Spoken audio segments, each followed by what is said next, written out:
Welcome back, guys. We are back with another part of the story. What if Bella had two vampire mates? So don't forget to like and subscribe our channel more such videos. So let's get started. We meet again, pet, James greeted her. Instead of snowy white ground, the ground is colored in black and gray and the sky is painted in hues of orange and red. Bella holds up her palm and the black and gray material falls on it delicately. Touching it with her finger, it turns into dust, leaving marks of ashes on her white palm. In the face of danger and adversity, fear will not do you well. Tanya was circling Bella as if at any given moment she will zero in and attack a prey. While Kate and Irina had gone hunting, Tanya and Bella took the opportunity to train. They both had agreed that it was counterproductive for Irina to be present during the trainings as she proved to be a distraction for Bella and far much too protective. "I'm not scared of you." Tanya stopped and stood still. "If this training is to be effective, you shall fear me more than your worst nightmare. Are you able to do it or do you need some motivation?" The question sounded dangerous and it seemed like a bad idea. But her instincts were designed in such way for her to distinguish the friendly vampires from the murderous ones. It was why she was not terrified of the Cullens upon learning their true nature. And it was also why she trusted the Denalis so easily. But she hadn't much choice, for she would always see Tanya, the coven leader, as someone wise and compassionate. She nodded. "Fair warning, I will not hold back. I don't expect you to." Tanya had shown her best, or rather, her worst side. And it terrified the shit out of her. But after those grueling hours, Bella had finally learned the lesson. In the face of danger and adversity, fear will not do you well. She opens her eyes and stares directly into the predator's red ones. She remembers her training and manages to keep her heart rate under control. When red-eyed vampires pick up the sound of your quickened heartbeats, they've got you cornered. Control of her breathing is the key. She is scared but she can't let him know that. "James." The sight almost caused her to shiver. Red liquid oozes off his chin, his meal remains unmoved, dead. "Even in dreams you still murder." James stops sucking the blood out of the lifeless body and smirks. "You summoned me in this form. Who's the actual monster?" There it is again, the claim. He keeps saying she's the reason for this. The word, "in this form," catches her attention. It means he's not the same vampire who hunted her down and almost killed her. He looks eerily similar to him and even sounds the same too. But it's not him. "What are you? Isn't it obvious? Hadn't the human-loving vampires told you nothing of me? You look like the vampire who hunted me but you're not him." His soul was destroyed, his body turned to ashes. Ashes. She looks up the sky at the gray ashes raining down on her. The sun is still out but the debris blocks its light, turning the sky dark and horrifying. She feels like she's in a thriller, horror movie. His evil laughter roars and he easily throws away the body to the side. He zooms in on her, his sharp teeth baring at her but Bella stands her ground. It's important she understands this so she could have a chance to control it. Never underestimate your enemy. To always be one step ahead, you need to get into his head. Understand his intention. Only then you may try to foresee how he plans to achieve it. Tanya went again. And right now it's clear he intends to plant fear in her. So she has to overcome it, or at least to fake her courage. And that means no flinching, even at his sudden movements. Thankfully Kate and her had done this dance before where the playful Denali, more often than not, would try to sneak attack the human in an attempt to shock her again. She's sure she has an unnormal amount static charges coursing through her body as a human but at least Kate's playful attempts put her on high alert. "The fact remains that I am the predator and you the gullible prey," he hissed, angrily because he once again was unable to touch her. "Your shield won't protect you forever. One day you'd let your guard down and I'd take full advantage of that." Bella stares at him warily. Even though the trainings are helping her to navigate through these nightmares, she is still unable to understand or control her supposed shield. How does she know it won't let her down someday? "You don't have much of a chance, not with the Cullens around." She decided to turn the table and provoke him. He deemed to have been a great hunter. But even the oldest vampire have their weaknesses, especially males. You'd be surprised at how similar they are to humans. Their ego mostly blinds them. Remembering Tanya's advice, Bella decides to go another route. She just hopes he will take the bait. He licks the hot fresh blood off his fingers, enjoying how sweet and hot it feels against his hard tongue. It is as if he is overcompensating, But why? He scoffs at Bella's insinuation. Those spineless animal-drinking vampires. You think so little of me, pet. I have fooled them once and it didn't take much to outsmart them. Not when Lawrence so helpful and loyal. Her heart drops. The mention of his name brings a sudden pain to her chest. It reminds her of what had transpired between the Cullens, the Denali's and her. She thinks one day she could fully forgive and forget it, but at the moment, she's not there yet. It's fresh wound, one that James knows so well. Her face tenses and he easily picks up on it, hoping for her anger to arise. Yeah, and look how that ended for him, Bella smirked, taunting at the fact she now managed to turn it around.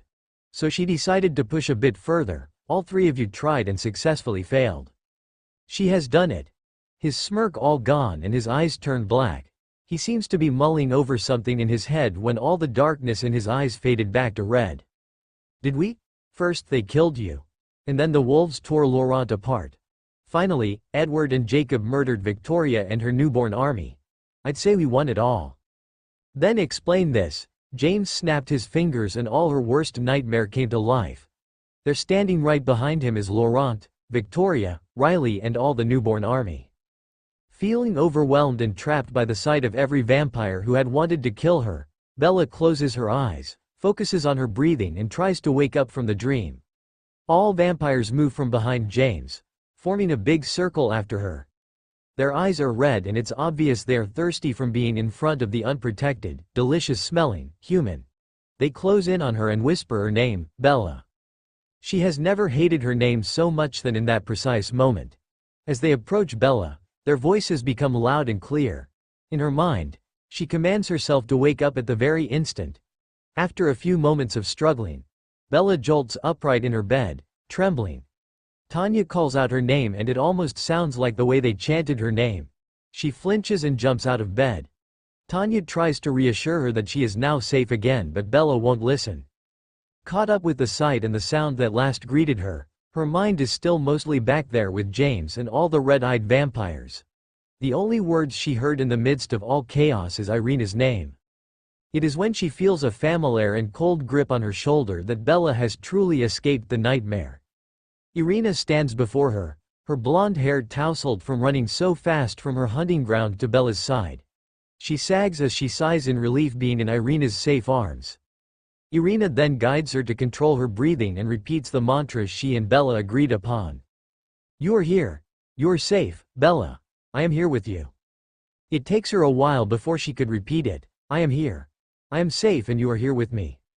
After the sisters placate the humans' fears and Bella is anchored back to reality, Tanya insists on finding out what happened, much to Irina's dismay. Irina is about to chew her sister's head off when Bella squeezes her hand and tells her she is okay. She wants to get the whole image out of her head before she forgets the tiniest details. What did you learn, Bella? Tanya prompted.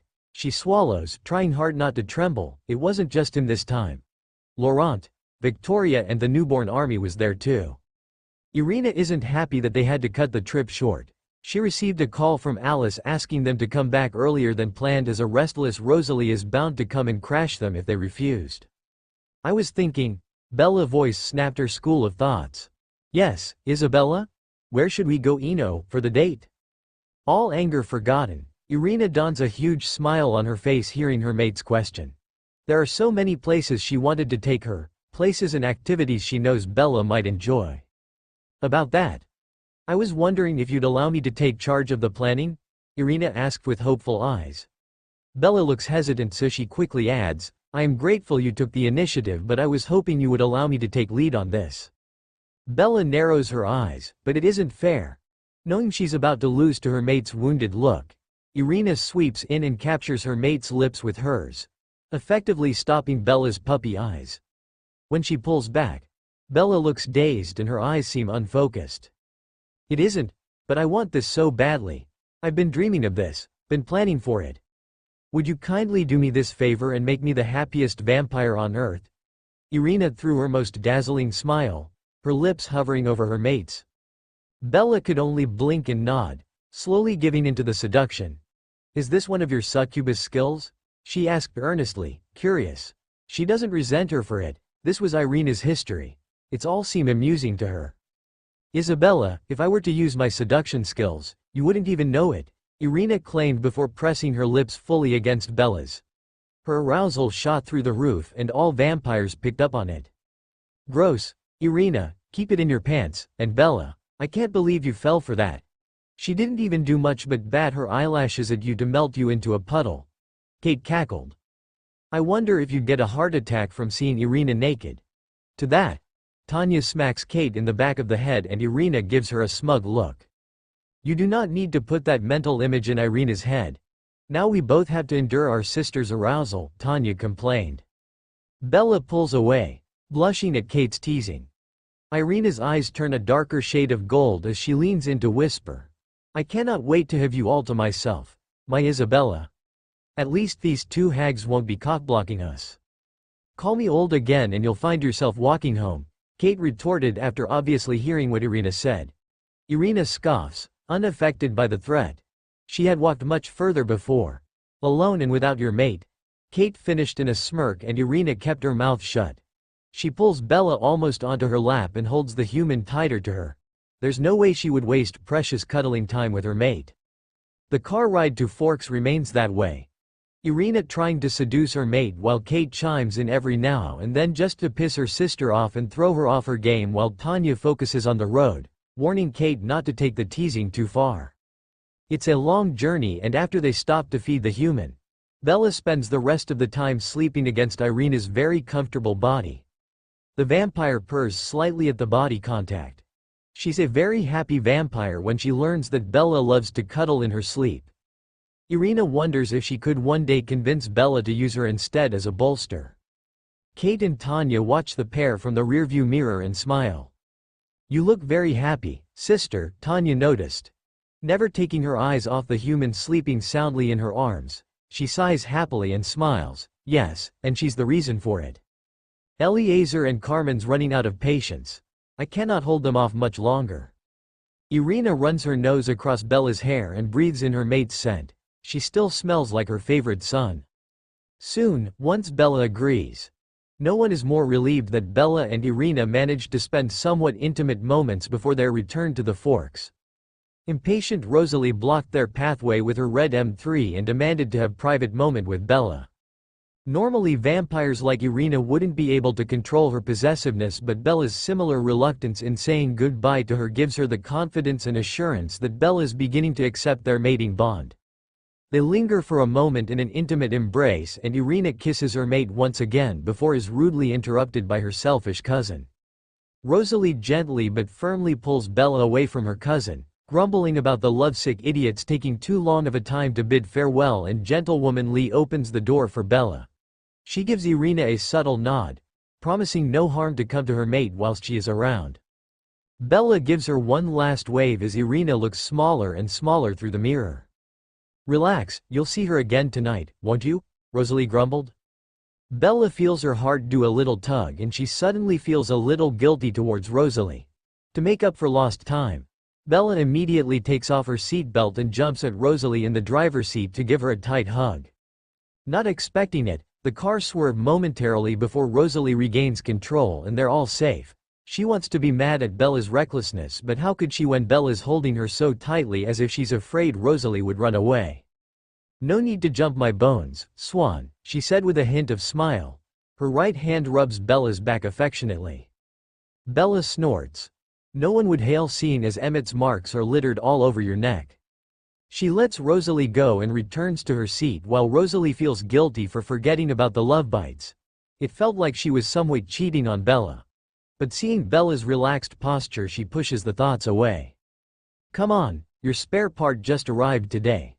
Let's try to savor whatever's left of your junk car. Hey, it's not a junk. It got characters and experience. Rosalie feels something in her heart settles having Bella's presence near her. The car enhanced her smell. She smells like the woods but with a hint of salty ocean and a lot like Irina. Did you have fun? She asked as they entered her garage and Bella broke into a big smile. Oh definitely, cliff jumping with the Denali's are much more exciting than with the wolves. Cliff jumping? Rosalie's teeth gritted. But Bella's happiness never wavers. It makes me feel good. How so? When I'm up in the air, for just that one tiny second, I felt free and fearless. I haven't felt that way in a long time." When she puts it like that, how could Rosalie get mad? Alice was right.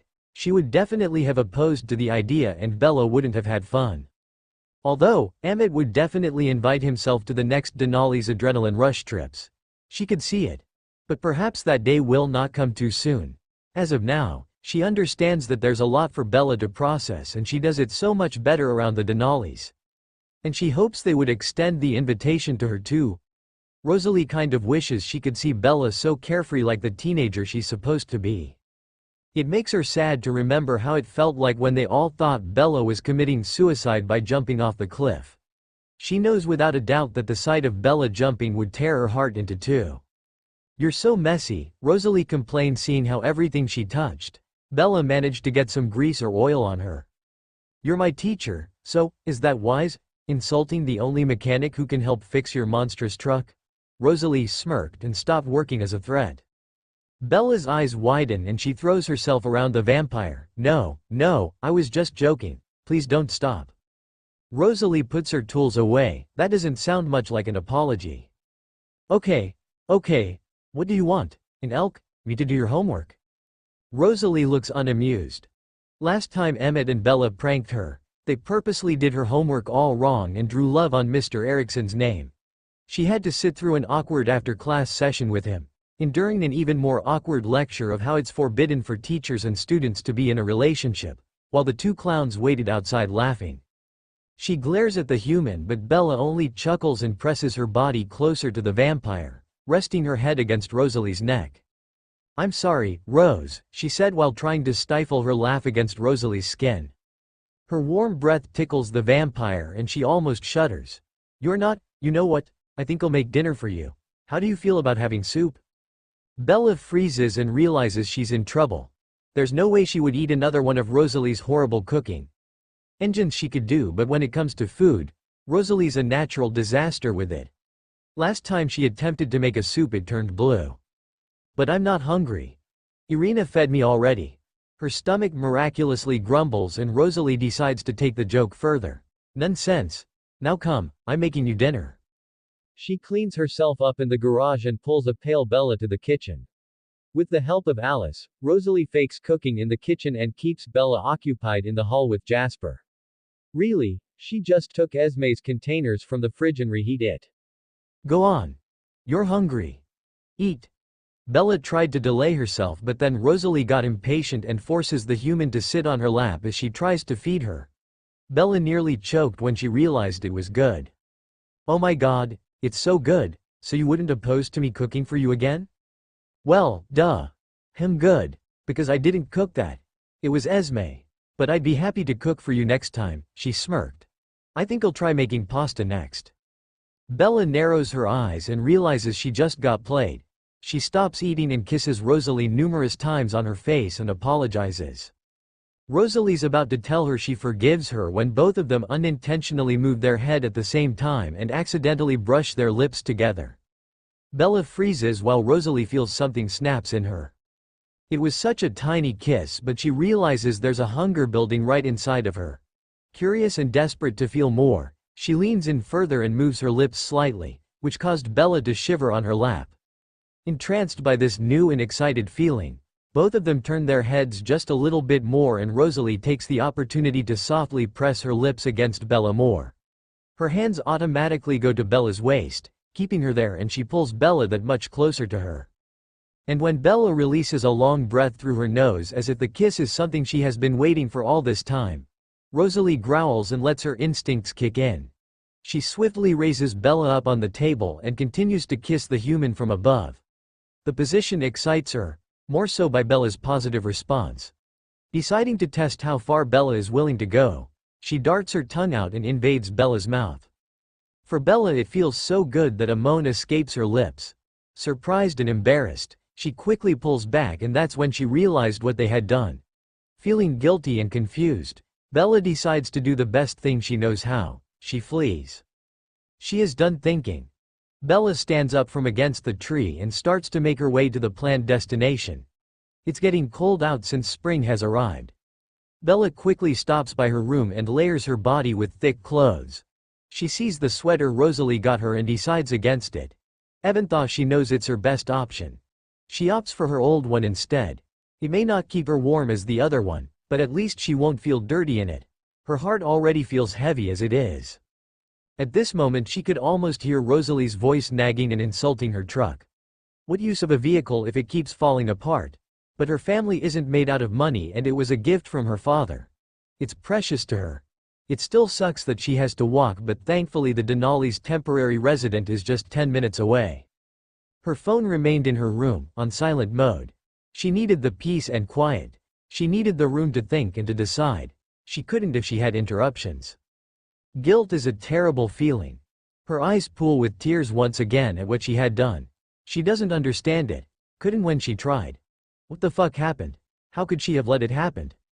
Feeling angry at herself, she takes faster strides there. All these feelings are going to make her combust and she couldn't take it. But the one feeling that stands the most is deep sorrow for what's about to happen. There's no way Irina could forgive her. What she did is unforgivable. The probability of her losing Irina is very high. Her soul aches for the blonde. If it were up to the small girl inside her, she'd just lock herself up in the room and never come out. But she's not a small girl. She's reaching womanhood, and being an adult means facing the music, even if it ends up killing her soul in the process. So no, she doesn't want to run away anymore. The more she thinks about it, the more broken she feels. The tears picked up again and she has no way to control them now. Thank God it's early morning so she doesn't have to see passers-by weirded out by the sight of her. She sees the cabin in sight and her heart sinks further, her steps heavy. Her hands start to tremble. She just hopes by the time she reaches Irina, she could pull herself together at least and make a somewhat coherent speech before breaking down like a desperate and underserving cheater she is. So she waits, just a few steps short from the front door, knowing they could smell and hear her frantic heartbeats. She isn't lazy or reluctant to move, but she knows if she were to take more steps further, she'd use much more of her limited energy, and she's barely standing now. The door flings open and the sight of the blonde breaks her heart further. Irina sees her mate distraught and quickly zooms in to reach her. Bella? What's wrong, dear? I've been trying to call you for hours. Bella tries to savor the last few minutes she has left with the caring blonde before she opens her mouth and ruin it all. That's right, it's her damn mouth that got her into this mess. Irina tries to pull her in, and that's when Bella stops her. She couldn't let Irina comfort her, not when she has betrayed the blonde's trust like that. Irina grows more worried by the second but allows the space that her mate obviously needs. The lump in her throat got bigger and heavier, turning her tongue almost numb. But she finds the courage anyways and pulls the last bit of her strength. I'm so sorry. When the words left her mouth, she feels a huge force crumbles down on her and her legs give out. Irina manages to grab her and Bella instead falls on her lap instead. Bella, you're scaring me. What happened? Why are you crying? The two other Denalis appear at the door, no doubt due to Bella's crying and Irina's panicking. Bella takes many deep breaths, understanding that she has to get this out or she'll chicken out like any other cheater out there. God, is this how cheaters feel like? She'd honestly rather be cheated on than to endure this guilt and torture. I kissed Rosalie back. I'm so sorry, Irina. I'm sorry, she cried and cried and cried. She could feel Irina's body goes rigid at her admission and she doesn't dare to look into those beautiful golden eyes at all. Bella, Irina, let's take this inside before nosy neighbors catch on, Tanya gently chimed. Seeing Irina unmoved, Kate takes the initiative to pull Bella up and guide her inside while Tanya grabs Irina. Bella's crying goes worse looking at the silent Irina. You don't deserve this, I know. I'm so sorry. It happened and I reacted poorly. God, should I leave? Bella rambled and stood up to leave. She feels so unwelcomed as the voices in her head whisper. You never deserved her, she was better off with Laurent. You're a fucking cheater. A cold hand grasps hers and pulls her into a warm embrace. She realizes it's Irina and the voices sounded so true and right that she struggles to escape. She doesn't deserve Irina's love. She never did and she never will earn it. Please don't. You deserve better, she whimpered. You deserve so much better than me. No, don't fucking leave. You deserve me. And you, Irina yelled and pulled Bella tighter to her. I'm sorry my reaction gave you the wrong idea, but Bella, I'm not hurt and I'm not mad. At least not at you. I could never fault you for this. Those words are so unexpected, but her conscience gets the better of her. No, cheaters aren't supposed to be forgiven so easily. She deserved yellings, insults and hurtful words from IRINA. From any of the Denalis, really.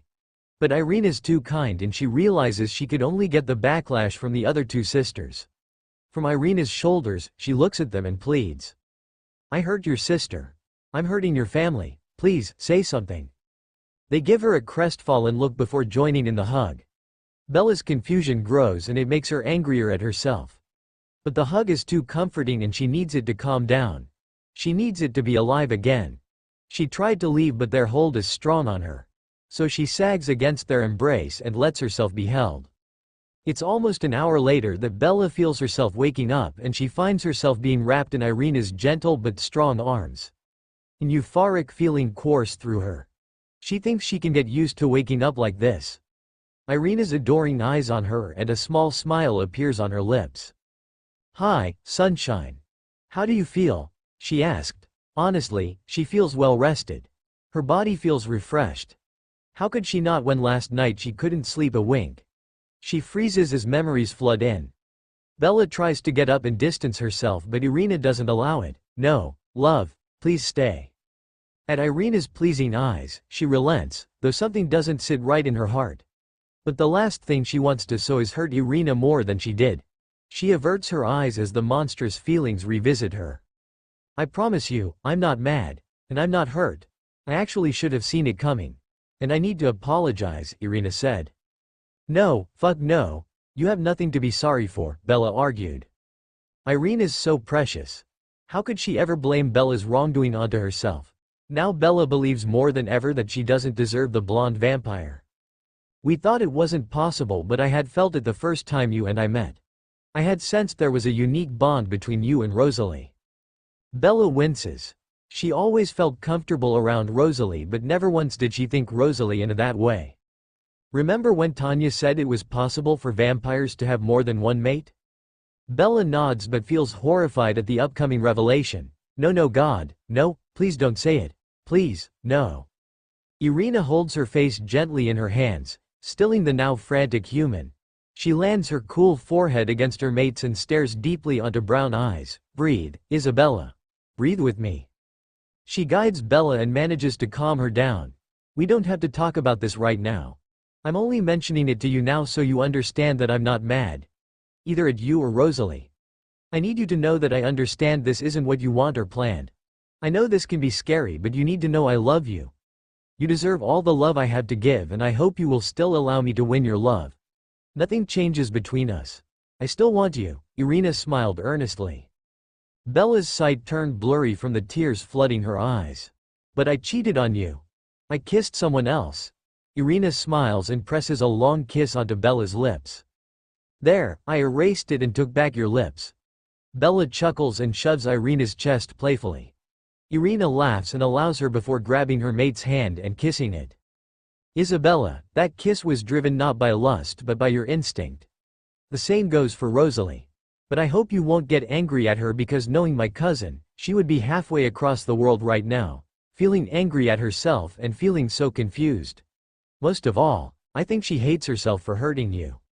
Her heart drops at the image of Rosalie feeling heartbroken as well.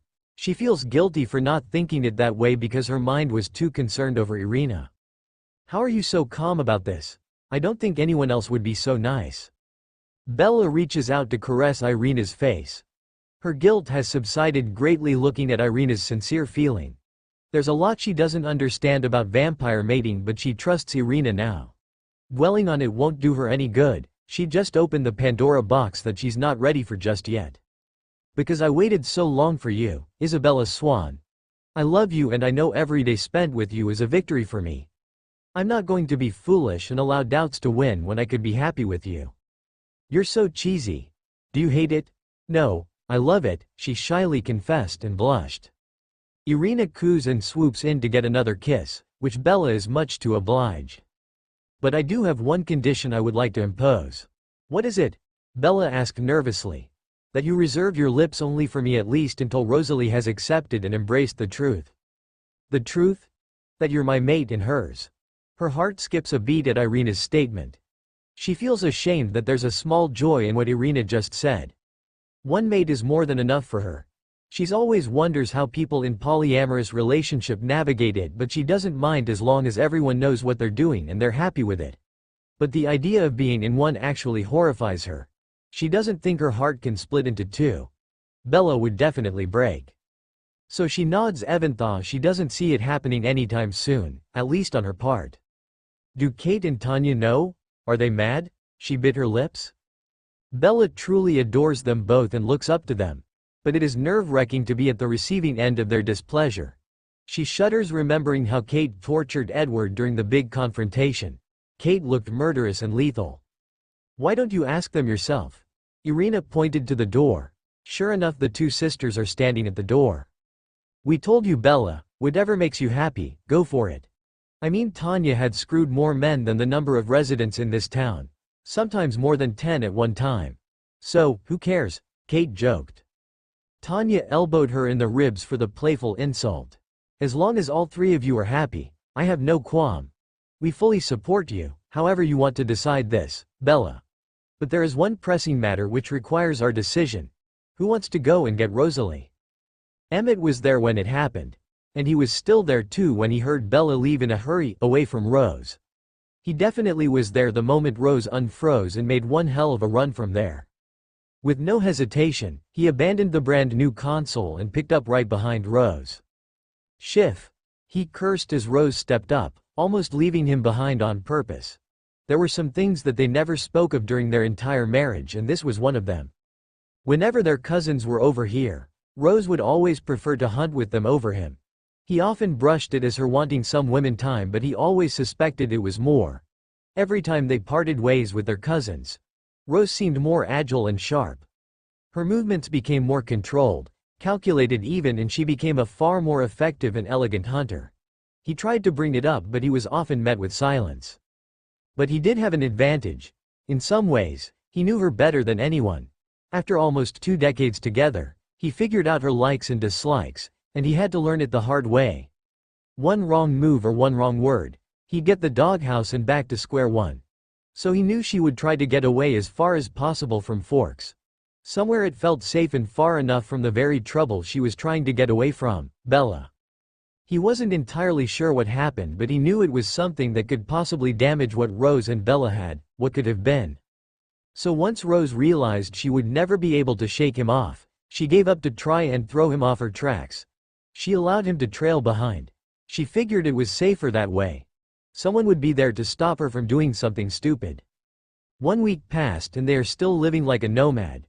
Rose prefers to avoid humans at all costs because anyone with a beating heart reminds her of Bella Swan. She does not need that reminder.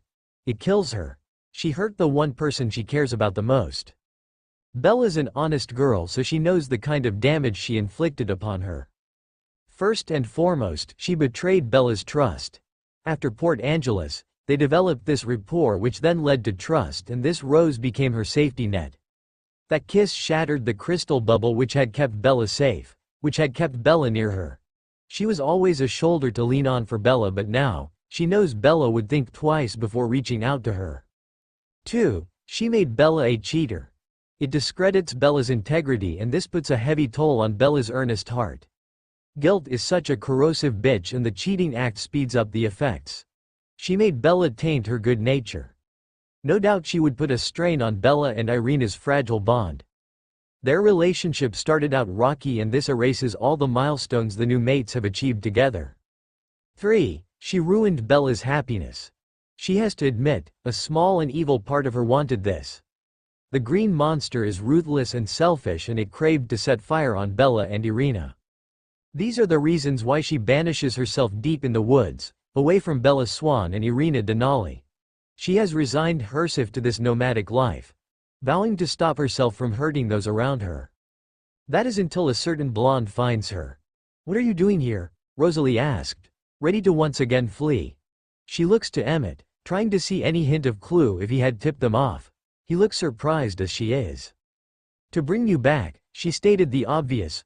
Rosalie turns away. No, and save your breath. I can't go back, especially after what happened, as I'm sure you know by now.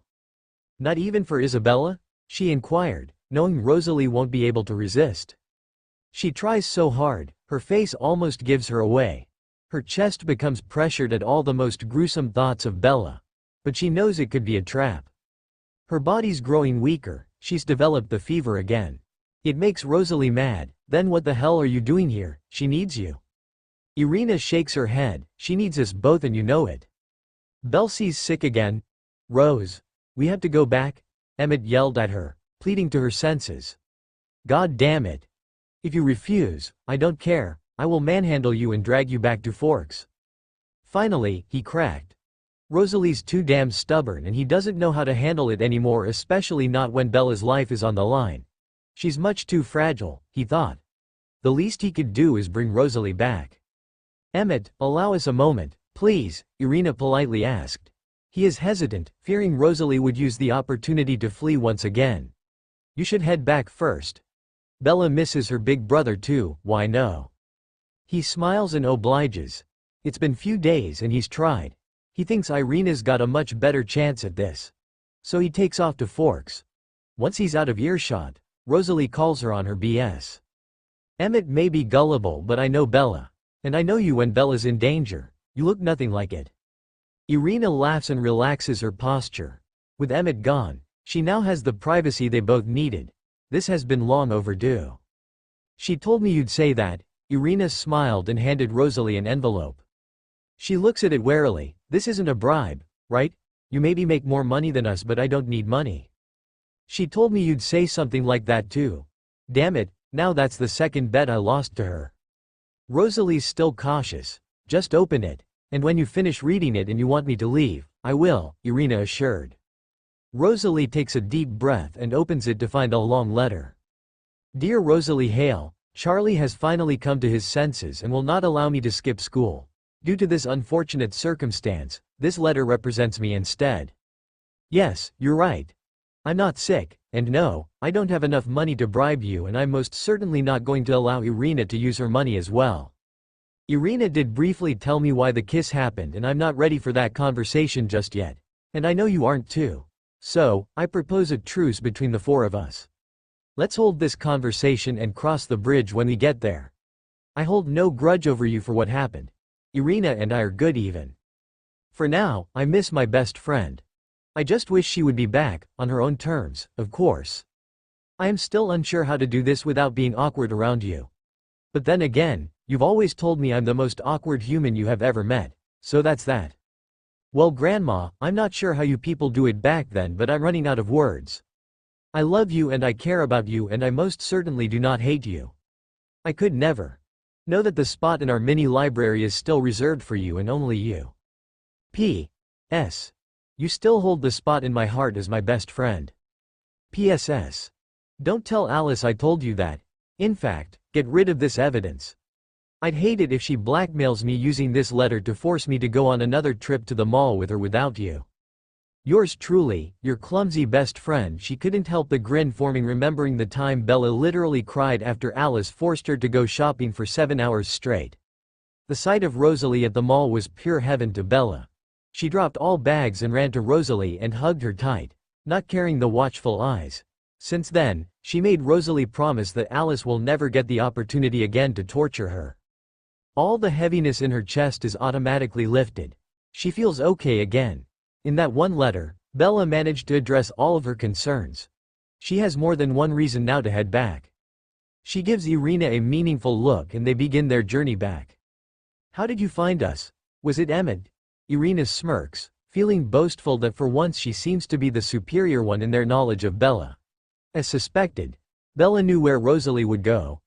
In fact, she knew it from day one. It had taken her a long time due to the attempts to persuade Charlie and the difficult time she faced to try and write the letter. Kate almost shocked her for being fickle-minded as they threw away her 12th letter last night. Somewhere beautiful, peaceful and quiet. Someplace warm and far away from humans. A place like Rochester but without Royce. Go north, I think, Irina reiterated Bella's exact words. Rosalie feels giddy discovering Bella knows her so well. If there was ever any doubt, it now has lessened. My Isabella is amazing, isn't she? Rosalie glares at the possessive noun used but relaxes as she remembers it is IRINA who have made the mate claim on the human. I'm sorry. I need time to adjust. It's alright. I cannot be mad at the person who took care of and loved my Isabella when I was not able to. However, I must warn you. During your period of adjustment, you shall not kiss my mate on the lips. At least not until you're ready to accept it and make your claim on her. They stop midway running. That's fair. But I will not hold back on my affections. Rosalie held out her hand to IRINA. IRINA grins and shakes it. Sure. Take all the time you need though. You may still get to hold and embrace her, but I'll be the first and the only one to touch her intimately. At places even Edward had never touched before. As IRINA speeds off forward, Rosalie now remembers why she finds her cousin irritating. She knew all the right buttons to push. Rosalie's eyes turned black in possessiveness she never knew was there before. It's the thought of missing out on taking Bella's virginity that spurs her to chase her cousin and attack her. It wasn't pretty. Rosalie's anger doubled the blows she manages to land on IRINA, but it also made her reckless. IRINA dodged most of her attacks, but one or two punches collided with her face and shoulder. It was intense, but Rosalie looked worse than IRINA at the end of it. IRINA took no offense at Rosalie's attack because she had wanted her cousin to lash out. She thought Rosalie had too much bottled inside. Of course IRINA was much more superior in her skills and she was much more level-headed. Naturally, she pinned Rosalie down and got her to calm down. Bella and I are headed that way. She had expressed in wanting to lose her virginity before she is turned. And I intend to give it to her if she asks me. So you better catch up to us fast if you'd like to be a part of it. Now get yourself together before she sees you. Rosalie needs more time to cool down and she allows IRINA to go on first so Bella can catch up to her mate first. It's been way too long, and when she finally sees Bella, she wants to hog the human all to herself, with no interruptions. When she arrives, she is surprised to see her family sans Edward all waiting for her at the front porch. Alice is the first to jump on her before Esme joins in to hold both her daughters close. She lets a laughter she didn't know was inside of her. It was Bella that had done this, and she could feel the emotions getting stronger now that she realized she's been forgiven and that Bella doesn't hate her. Welcome back, Rosalie. We missed you. Carlisle kissed the top of her head. They all go inside and Rosalie gives Emmett a tight hug. So, you figured it out yet? She asked him. Can't believe they lied. I was really worried, Emmett frowned, but he couldn't be disappointed. After all, Bella is safe and healthy. But she's gotten sly, hasn't she? Where do you think she got it from? He gave her a knowing look. Rosalie has her hands on her waist. You already forgave her for lying, haven't you? He smiles proudly. How can't I when she promised me 12 hours uninterrupted game time? Rosalie shakes her head, wondering just how the human managed to get them all wrapped around her fingers. Emmett is beyond relief to see her happy again. She looked lifeless the last week without Bella. He knew whatever happened between Rosalie and IRINA. Bella was the one who helped them both to heal. Rosalie lets her guards down and lets Emmett in on what transpired. After hunting and a warm bath, Rosalie is surprised to see Bella making herself comfortable in her bed. The sight warms her dead heart more than the stupid warm bath ever did. Bella is too engrossed in her book to notice Rosalie staring down at her from the door. Minutes pass by when Bella notices the vampire and puts down her book and props up on her elbow. Bella's here late at night, which means they're having a sleepover, and with no IRINA in sight or her range of smell. Hi, hope you don't mind. Emmett basically tucked me in. She was afraid things would change for the worst. But somehow seeing Bella so relaxed in her bed makes her rethink. Maybe some things won't change after all. Emmett's too nosy. Bella takes in the surrounding again. Did Emmett burn all of his stuff? She pointed out to the lack of Emmett's personal items in the room. Emmett had cleared out the day they got back from Paris. But so much has happened and she hasn't had the chance to tell Bella. But the human's not ready yet, so she wonders if she should tell her the truth. Emmett moved to another room. Bella looks like she wanted to inquire, but she isn't the pushy type. She knows if Rosalie wants to tell her, she will.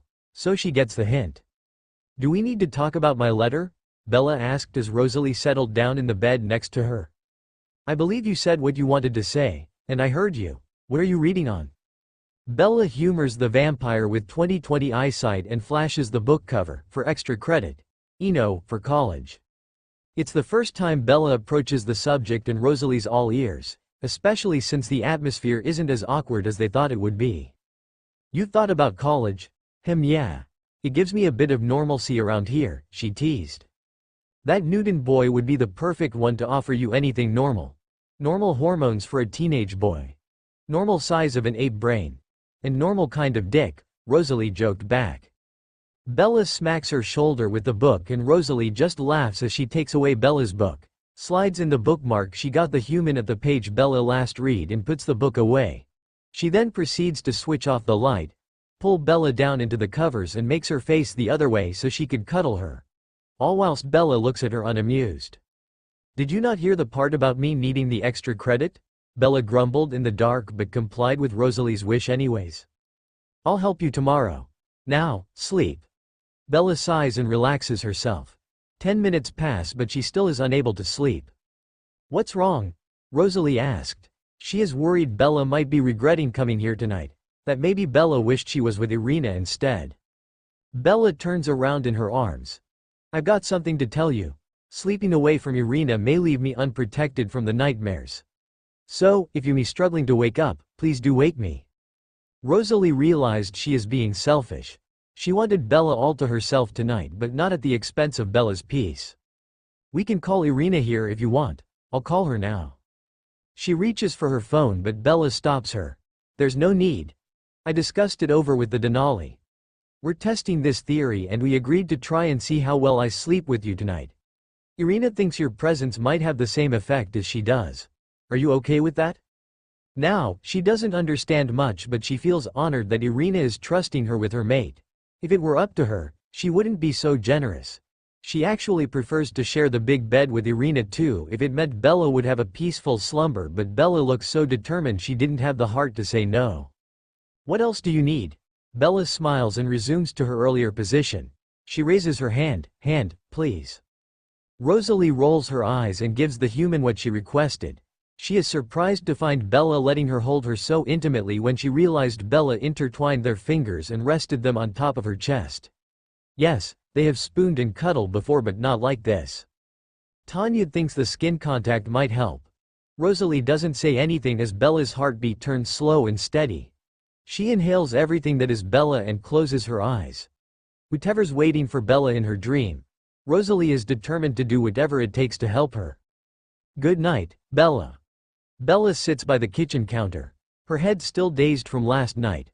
Rosalie busies herself helping Esme on tasks she could never screw up. Last time she tried to make tea for Bella it was too salty. And Irina's coming any minute now. Can't risk Bella choking while she's under Rosalie's care.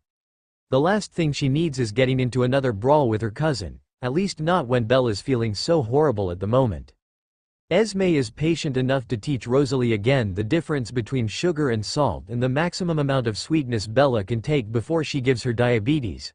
It's been frustrating learning about humans' food and beverage, but she finds herself very determined. She wants to learn to care for Bella instead of depending on Esme every time. Not that she knows Esme enjoys dotting on the human, but she just wants to be independent and reliable whenever Bella needs her. Bella presses her forehead against the cool marble counter and finds relief. Her sleep was not as peaceful as she wanted it to be. It was dreadful and confusing. Her dreams were a mix of peace and turmoil. And she knows Rosalie tried really hard to calm her. When Bella was beginning to whimper a lot of no's, that's when Rosalie knew it was clear as day that she was better off awake than asleep. So Rosalie went to call IRINA while Esme ushered Bella to the kitchen. She is too distraught and trying to remember what she dreamt about that she blinks rapidly when Rosalie places down a cup of hot tea and a small teapot right in front of her, looking nervous.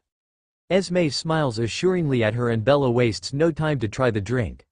When the warm liquid hits her tongue, she hums appreciatively. It's good, Rose. Thank you. Rosalie lets out a breath and throws Esme a grateful smile. Both of them sit opposite side of the counter of Bella and Esme engages with the human on topics of interior design to keep her distracted. And it seems to work. A knock is heard from the kitchenway and there stands IRINA looking concerned and worried. At a human pace, she walks to Bella and wraps her in a tight embrace. She releases a breath of relief as a feeling of peace engulfs her. Irina releases her and remains standing by Bella's side, not letting her mate go. Rosalie watches in awe, learning in silence at the way Irina handles her. Irina catches on but doesn't say a thing while Bella sips her tea and continues conversing with Esme. She wants to say something to Rosalie but decides against whispering out of respect for her mate being in the room. Isabelle had confided in her how it made her feel hurt sometimes that she's being left out on Vampire's conversation, and it made her feel insecure. So she doesn't and continues to rub Isabella's back in an attempt to make her mate sleepy again. Once Bella's started dozing off, Rosalie tried to lead the human back upstairs, which is something out of habit, but Irina gives her a stern look and she backs off. Rosalie thought Irina is going to whisk Bella away from the Cullens' residence, so she is surprised to see Irina dragging her mate to her room. Before they enter the room, Irina turns to her, "Aren't you coming?" Esme squeezes her hand and urges her to go, so she too follows them on human pace, careful not to surprise the human. She watches from the door as Bella drapes half of her body against Irina, a content feeling on her face. She thought she should leave the mate be, regardless of how painful it is. That is until Bella calls out her name with her eyes closed, "Rose?" She threads carefully and looks at Irina for permission, to which her cousin chuckles, "If I didn't want you here, you wouldn't be here, Rosalie." So Rosalie takes the cue and settles on the bed on the other side of Bella, who's falling asleep now. A few minutes later and Bella's heartbeat slows down. It is now safe for them to converse. "It started since she had the fever, am I right?" Rosalie asked softly. Their super hearing meant they could whisper and still hear each other correctly. "Yes. We are still trying to determine the cause. It's more than her PTSD, isn't it?" "We believe so. So far she hasn't had any nightmares when I'm around. How did she fare tonight with you?" "At first she slept okay, but then she started to toss and turn and whimper. I held her tighter and she stopped for a while. But then it happened again. I woke her up when she kept pleading no." Irina looks at her mate and kisses her forehead. She loves being the one to calm her mate, but she wished she didn't have to. She wants her mate to be able to sleep peacefully. After everything that occurred to her, Isabella deserves the peace. "I have to admit I'm jealous," Rosalie spoke again. "Don't be. With you here with us, it took her less time to fall asleep. I usually have to hum her to sleep or rub her back to soothe her." The newfound info makes Rosalie extremely happy. She's happy to know she has an effect on Bella. Irina notices Bella's book on the nightstand. "So she spoke to you about college yet?" "I'm not sure if it's an actual plan or a backup plan. It worries me," Rosalie admitted, more on the latter. Because she knows Bella, and after the whole debacle with Edward, if Bella has made a backup plan, it means she doesn't feel 100% sure on her original plan. While she is glad her best friend is thinking about her future again, it bothers her to know Bella might be overthinking again. "Aren't you?" she asked Irina. "She's been through so much, Rosalie. And I'm on my way to earn her trust. My coven's offer to her still stands. Whatever she chooses, we will respect it. Until she makes a decision, I plan on proving my love for her every single day that she allows me to." Now Rosalie's even more envious of Irina. That's the huge difference between the two. Irina oozes with solid confidence and she is selfless, which makes her the perfect pair for one Bella Swan. Doubts flood in and she feels anxious and underserving. "You have doubts?" Irina noticed Rosalie tried to make a move. "Like Isabella, much of this is your choice too." Rosalie ponders on her cousin's words. "But before you decide, won't you at least give it a chance too? Even when I know it will end in a disaster. Especially then. Because the end result is worth it." She glanced at the sleeping human cuddling into her. Irina pities her cousin and decides she could use a little nudge, for her Isabella's sake. So she leans down and whispers into Isabella's ear, and her mate shifts in her sleep to turn to her other side. She lets out a sigh and cuddles into Rosalie instead. Rosalie automatically breaks into a wide grin and welcomes Bella into her arms.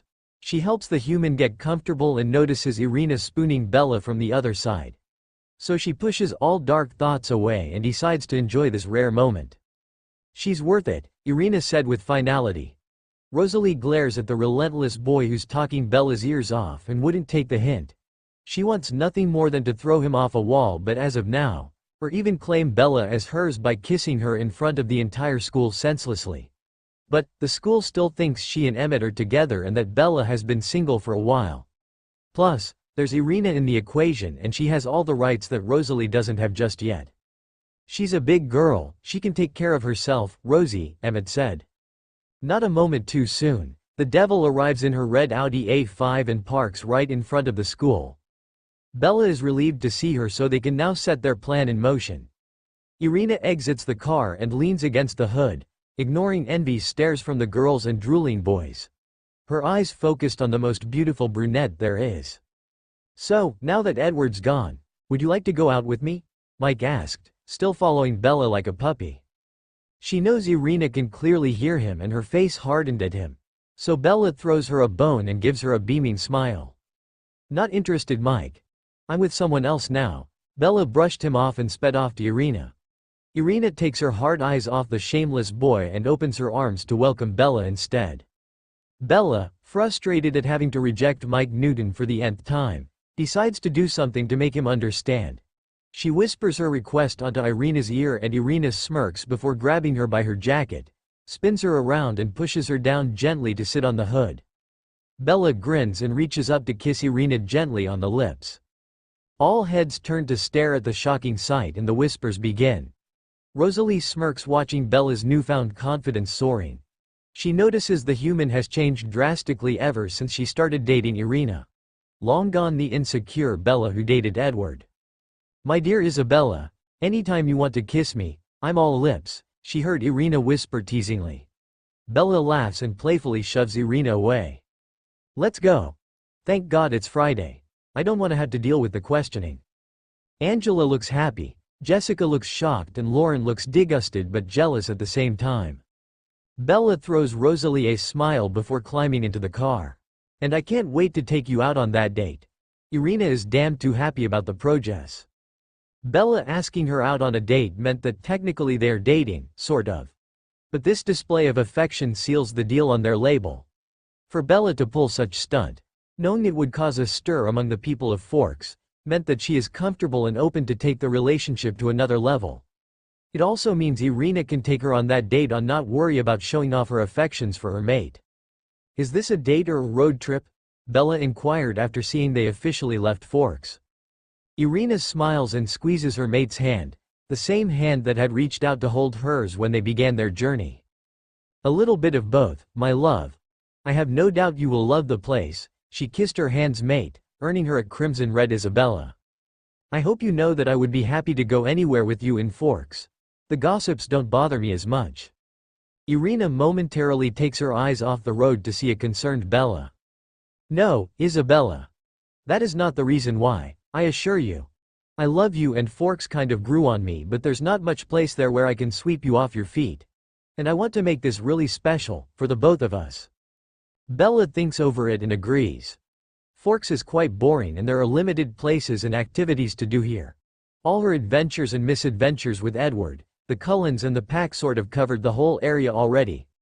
Port Angeles is still a black area for her.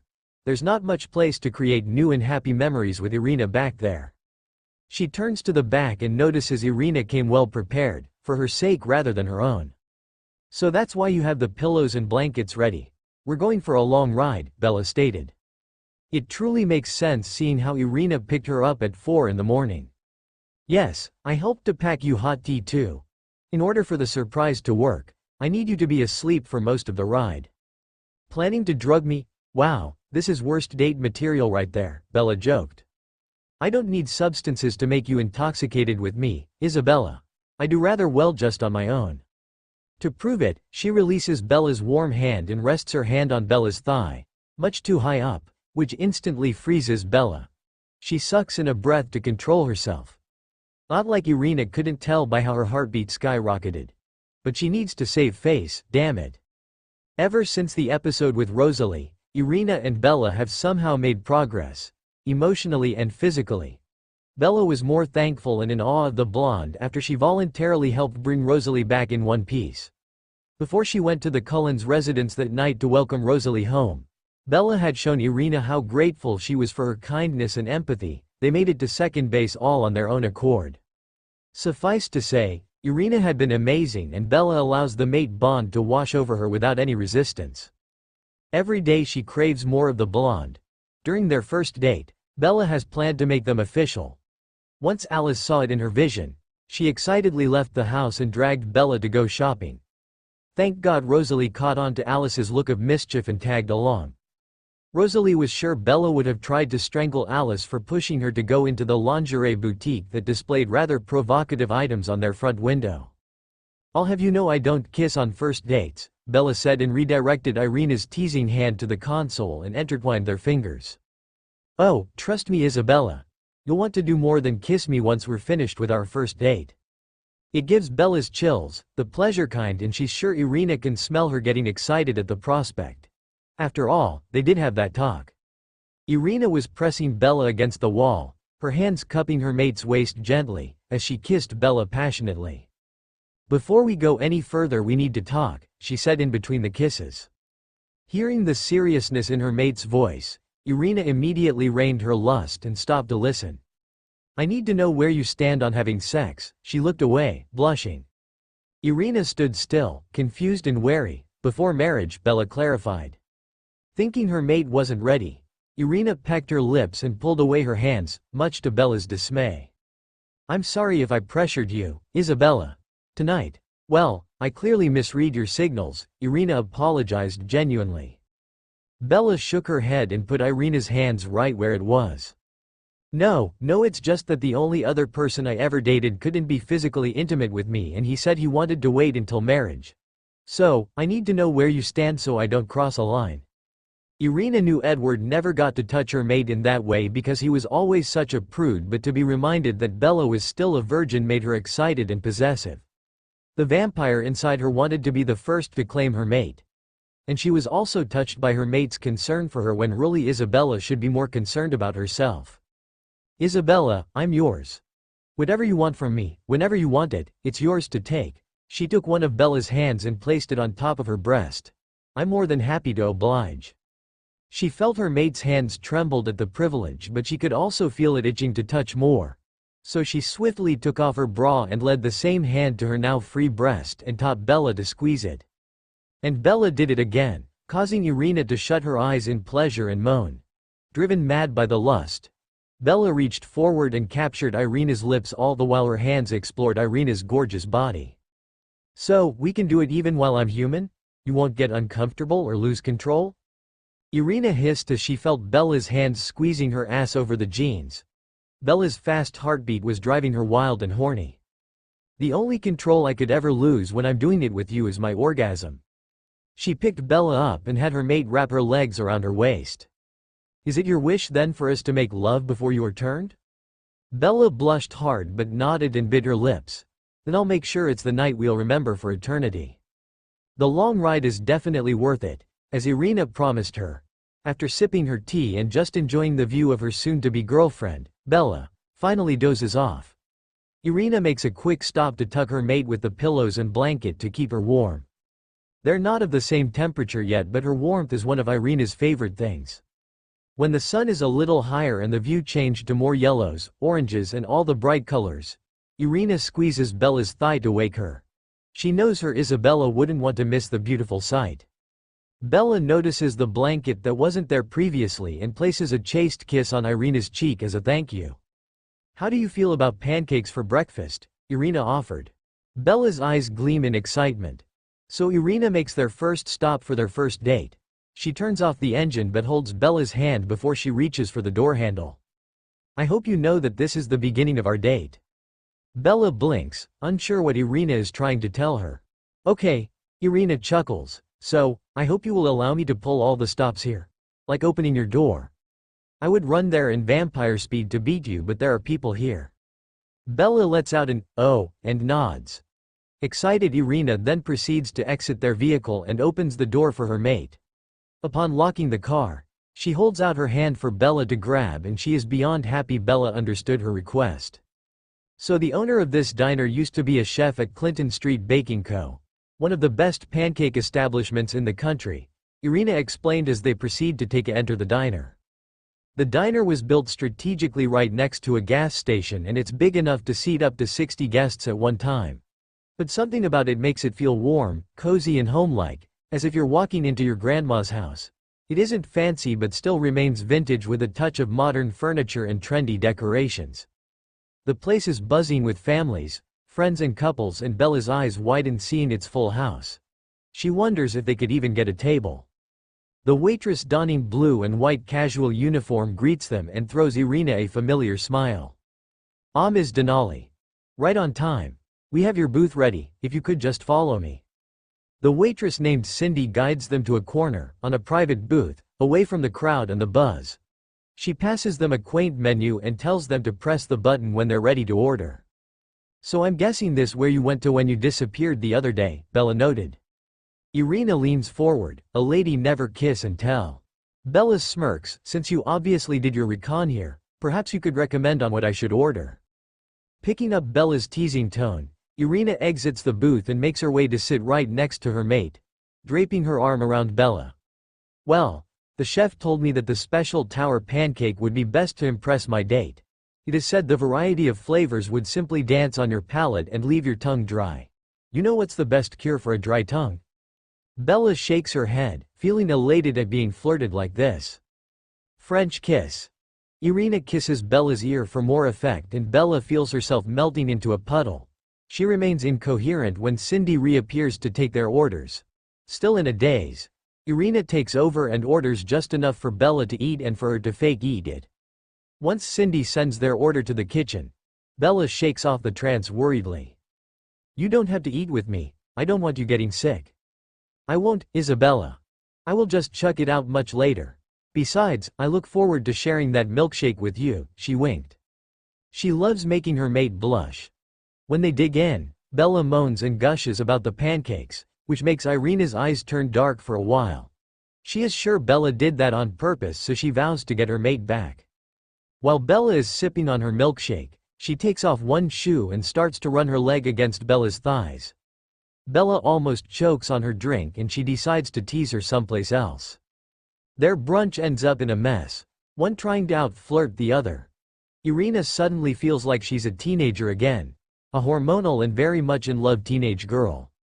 As they leave the diner, Irina uses the opportunity to flaunt off her beautiful mate by holding her Isabella by the waist. Their afternoon is filled with them conversing about their past life. Irina speaks about her memories as a human and Bella in turn tells her about her life in Phoenix. Have you ever slept with a woman before? Bella suddenly asked whilst on the topic of the Denalis and their succubus ways. Yes. And I'm much experienced in that area, Irina flirted again, knowing that her sexual past does not cause her mate any sadness. She is quite relieved to have a mate who is both empathetic and not judgmental. Bella just rolls her eyes but still manages to blush at the sexual innuendo. Was there ever a boy or a girl in Phoenix? Irina asked. Not really, but I guess I did kind of have a girl crush on my classmate, Serena. She's beautiful and hot. Irina raises an eyebrow at that, challenging her mate to make her jealous and Bella accepts it daringly. She continues, she had this badass vibe around her. She also rode a motorcycle to school. She was the school rebel. Jealousy starts to take over. Bella tries to stifle her laugh as she sees the blonde trying to control her jealousy. I see. Is she hotter than me? Badly. Bella wants to keep teasing her, just to see the green-eyed monster. She is a little turned on by the sight, which is weird because she hated it on Edward. But she remembers all the time Irina had been understanding, kind and gentle towards her and she wants nothing more than to return them. She places her hand on top of Irina and kisses her shoulder. You're the most gorgeous person I've ever met, Irina, and you're fucking hot. Something strikes Irina in her chest and she swerves to the right and makes a sudden stop, almost giving Bella a heart attack.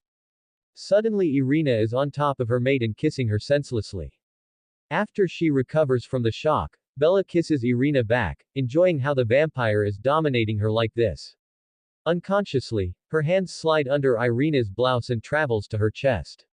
Irina growls and drags her lips down Bella's neck and earlobes, sucking on each of them. When she feels Bella's hips started to grind against her jeans, that's when she regains control and pulls back reluctantly. She lands her forehead against her mate and chuckles, "Fuck Isabella. If you keep saying things like that I truly will lose control and take you here and now." Bella's imagination runs wild and she closes her eyes to calm down. Would that be so bad? Irina laughs and proceeds to stare at her beautiful and amazing mate. She gently massages Bella's cheeks to get her to open her eyes. She wants to see herself reflected on those hazelnut eyes. Bella does as she wanted and her eyes are glazed over, but Irina notices the adoration there. "My dear Isabella. At this rate, you're going to ruin all of my plans." Huh? Bella's still in a trance state. The mate bond has been overwhelming recently, but she welcomes it as it soothes her over and nestles in her chest. "Isabella Swan, would you like to be my official girlfriend?" Irina asked and popped up a small box from her back. Bella's eyes widen as Irina opens it to reveal a beautiful golden rose bracelet. "I wanted to wait until we get to the cottage, but I feel like this moment calls for it," she further explained. Irina sees her mate's eyes pool with unshed tears and is surprised when Bella groans. "Ugh. And you ruined my plan. I wanted to ask you the same question at the end of our date." She leans forward and kisses her mate gently this time, enjoying their first kiss as a couple. It almost feels like her undead heart is beating again, and if it were true, it would be pounding so hard right now. They spend a few more minutes like that, Irina straddling her, Bella's blushing here and there, and they kiss each other hungrily. Alice had to interfere with a phone call to get the new lovebirds to stop making out by the roadside, informing her cousin that they should get going if she wants to execute all of her plans for the date. Clearly that is sufficient motivation as Irina climbs back onto the driver's seat, but not without a huge grin on her face. Bella can feel herself drooling. Irina struts out in her black bikini, paired up with black heels and black long cardigan. Her perfect blonde hair is let loose on her right shoulder and Bella's eyes trained on her as she saunters her way right next to her. Irina winks her way and takes off the cardigan painfully slowly and drapes it on the chair before she sits gracefully next to Bella. Her skin starts to sparkle under the hot sun and Bella could feel herself falling head over heels for the beauty. "Missed me?" Irina leaned forward and whispered against Bella's lips, teasing her mate. Bella could barely nod at Irina's question, waiting for those red lips to touch hers. But the kiss never came and Bella huffs in frustration. She tries so hard not to stare, but Irina is putting her chest out on display as she grabs 12th Night and gets immersed in the play. She realizes how her girlfriend could be cruel and such a big tease. But then again, the label excites her. They're dating now. They haven't discussed the vampire mating as of yet, but Bella relaxes seeing how Irina doesn't even mention it. She tries to hide her broad smile underneath her book, but perfect Irina with her super perfect eyesight catches it. "Having fun there?" Bella glances at the stunning and perfectly fit bracelet Irina got her. The engraving on the inside wrote Semper Ama. "It means love forever in Latin," Irina explained. "Yes, I am." Bella flashed her a heartfelt smile and it was Irina's turn to get dazed by the sight. How could Bella not have fun? Irina rented the perfect cottage on the countryside. It wasn't lavish or extraordinary. It's homey, quaint and quite small. The best part is Bella could still hear the river flowing just outside their walls and the backyard is amazing. It has a small pool and 2 comfy lawn chairs. Bella gets to just be in the moment and so does Irina. Forks give all vampires just enough shade from the clouds to not give away their true nature but still bright enough for them to enjoy the daylight. But still, they had to be really careful with their clothes and the weather. Being here in the countryside allows Irina to wear whatever she wants while she enjoys the hot sun trying to burn her marble skin. The sunlight accentuates Irina's pale blonde hair and her golden eyes. She looks absolutely radiant under the sun and Bella is mesmerized. She sits up, abandoning the book in her hand and rests her chin on her palm. "You look even more amazing under the sun," Bella said earnestly. This caused Irina to sit up as well and she gently guides Bella to sit on her lap. "I want to see you up close too." She could do that from where she is, so it's just an excuse to get her mate nearer. She finds her Isabella very addictive. Something she didn't feel with Laurent. And it's a nice feeling to have her emotions reciprocated finally. Irina once again thanks the universe for pairing her with Isabella Swan. She feels like the luckiest vampire to walk the earth. Bella settles in between her legs and she takes the time to admire the human. She finds Bella's observation to be correct. The sun makes her mate looks 10 times better. Her brown hair looks auburn, almost red, and the way the heat sticks itself to Bella's cheeks, making her blush more prominent, is adorable. To Irina, she looks like life itself. Feeling overwhelmed, Irina reaches forward and brushes her nose against the human's, earning her a chuckle. "And you look heavenly." Bella looks away, her insecurities suddenly rising. "No, I'm not." Irina is saddened to hear it, and she pulls Bella by her chin to make her mate look at her. "Isabella, mate bond or not, you're the most attractive being I've ever laid my eyes on. You're the only one I'll ever want, and you will always be the most beautiful to me." The way Irina said it is so sincere that Bella believes her. Irina is glad to see the blush forming. "Now why don't we go for a swim?" Irina glanced at the pool. Bella dramatically facepalms herself. No, I barely survived seeing you in a bikini. I think I'd die if I ever see you in a wet bikini." "Well, I've got a solution for that. Will you still join me?" Irina pleaded. Of course Bella wants to, she just doesn't trust her hands. With all the skin exposed, it's only a matter of time before lusts take over and her hands wander around her girlfriend's body. But then again, there's nobody around to tease her, especially not Kate or Emmett or Alice. This will be a private memory just for the two of them. "Okay." Irina grinned and ushered Bella to go in first so she doesn't change her mind and leave her girlfriend swimming alone. So she takes off her shorts and shirt and quickly jumps into the pool. Once she surfaces, she finds Irina's eyes darkens, most certainly from the bikini Alice bought for her. "Well, are you coming?" Bella asked. Irina smirks and advised her to turn around. "But why?" "I told you I got a solution for your problem. Now be a good girlfriend and turn around." Bella blushes still at what Irina called her, and she obediently turns around. The sneaky vampire girlfriend is so fast and slick. Bella doesn't even know she's already in the pool until Irina stands behind her, close. She turns around to greet her girlfriend with a kiss, but Irina beats her to it. Her eyes are shut once Irina's lips capture hers, and she finds herself being pulled closer to her girlfriend. Bella freezes when she realized what is Irina's solution.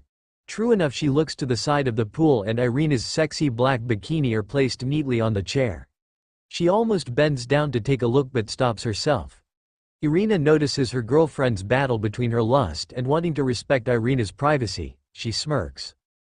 "Oh my god, Irina, this is worse than you in wet bikini. How is this a solution?" Bella complained. Her heart picks up its speed and Irina can hear it pounding so strongly against her chest. She loves the effect she has on Bella. Ever since Bella asked her out, she has been planning to seduce her mate and make her fall in love with her before it's too late.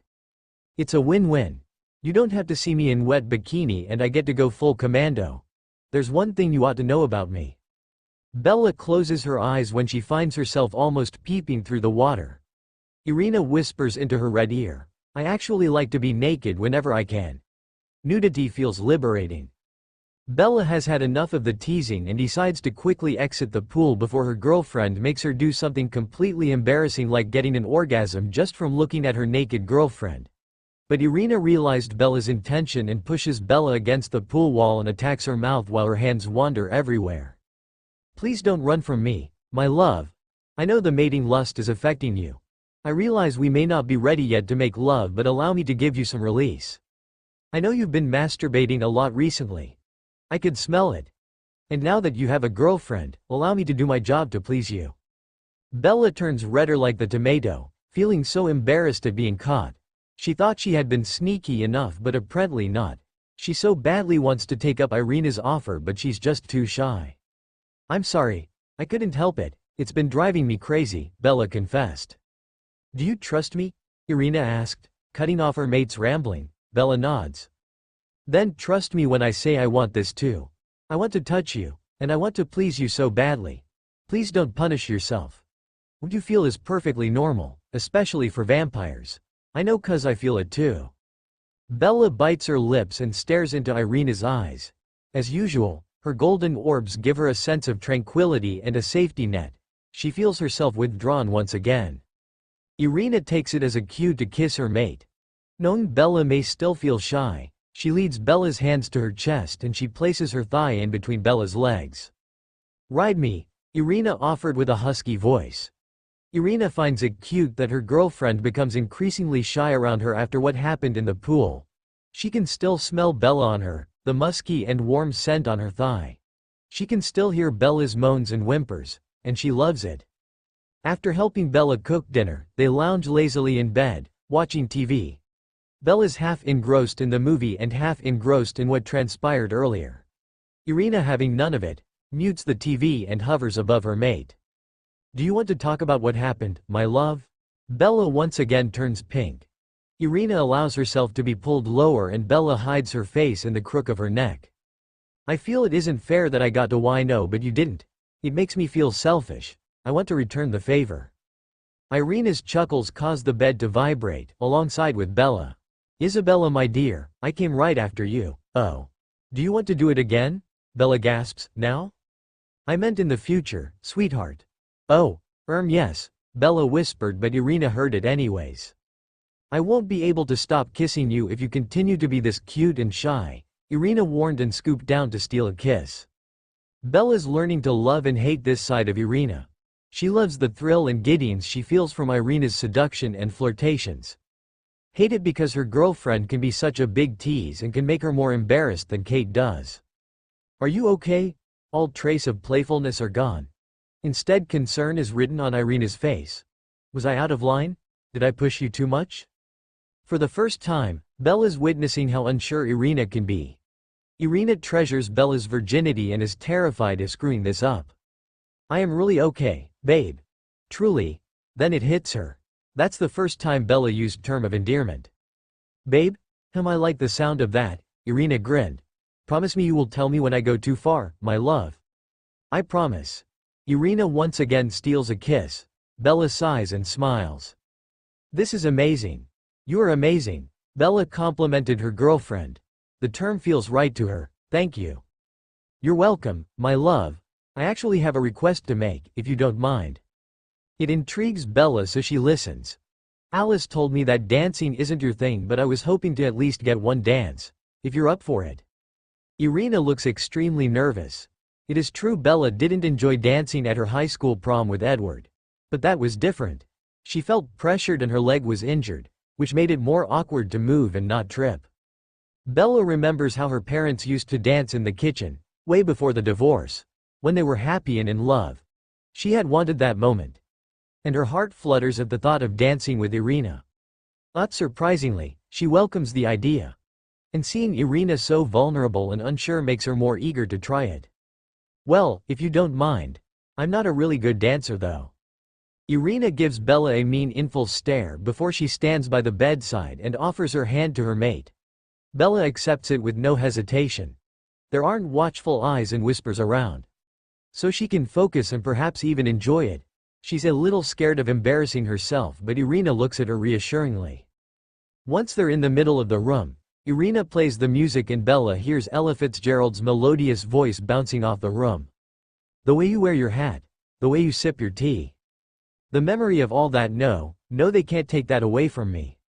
She's glad Alice and Edward had given her some practice previously. At least Bella knows where to place her hands and what to expect. Irina's hands are firm on her waist as she sways both of them to the gentle music. Irina takes it slower than the rhythm to allow Bella to feel comfortable and doesn't rush her like Edward did. "You're doing good, Isabella." Bella ducks her head and blushes. "I try." Irina pulls Bella's body to hers and holds her intimately, loving every second of it. "We may never meet again, on this bumpy road to love. Still I'll always keep the memory of." She inhales the very scent of her mate and soaks in their closeness. Bella appreciates Irina allowing her to try this and not just assume she couldn't dance and decide for her to just dance on top of Irina's feet. Bella rests her cheek against Irina's shoulder, feeling so loved and cared for. Something warm settles in her heart. She wonders if it's the mating bond. Irina really did pull all the stops because the whole day today, Bella finds herself swept off the feet. She concludes that this truly is the best date ever. During their first few days of meeting, Irina had quickly learned that Bella is a simple girl who prefers simple things in life. Jewelries aren't her best friend, gossips aren't her thing, and that she treasures memories much more than she does gifts. And so Irina had planned the perfect date for them, With all the things Bella likes and away from things that she didn't. The little cottage offers the perfect avenue for Irina to execute her plan and make Bella fall for her. Something had shifted in Bella and Irina's relationship. They seemed to glow recently around each other. Their small touches linger longer than usual. There's a bit of shyness in their eyes. And it appears they seem to be more in tune with each other. Bella only needs to hold out her hand and Irina will be there to intertwine their fingers together. All without Bella's needing to utter a word or glance at the blonde. Everyone notices the bracelet. Bella wears it everywhere. And Irina's grin stays permanent on her face. Jasper could feel their happiness a mile away. It's strong, pleasant, and if he could describe it in color, he'd say it's soft pink, almost pastel-like. Like when its dusk and hues of pink adorn the sky and it bounces off the clouds. The same couldn't be said about Bella and Rosalie's relationship. The stronger Bella and Irina's bond gets, the more distant Rosalie becomes. She is much too hesitant to allow her emotions to take over. Last time she did that, she hurt Bella. Even when they both forgave her, it's still an ongoing battle for her. She literally cannot picture how it will be like in the future. They can't divide Bella in half. And she doesn't believe herself to be as generous and empathetic as her cousin. Just the thought triggers her possessive side. She'd want Bella all to herself. But seeing as they've progressed so much in their relationship, she knows enough that Bella would hurt without Irina. And Irina Bella. So where does that leave her? Do they split the 7 days a week into two? First with her and then with Irina? Bella isn't a child who has to travel to two homes as dictated by the court due to a messy divorce. Or does she settle into becoming the mistress? That's really fucked up and she feels grossed out just by the mere thought of it. She considers getting some hints or guidance from Alice, but it's been frustrating and she regrets asking her in the first place. Everything will work out, Rose, she said excitedly. She gritted her teeth. That wasn't what I asked. I asked if you'd always seen the three of us together. Not at first. I still can't see everything, but what I see is enough to tell you that everyone will be happy in the end. She groaned and left the house before she ended up strangling the seer. Rosalie loved her sister, but she forgot how irritating the little pixie can be.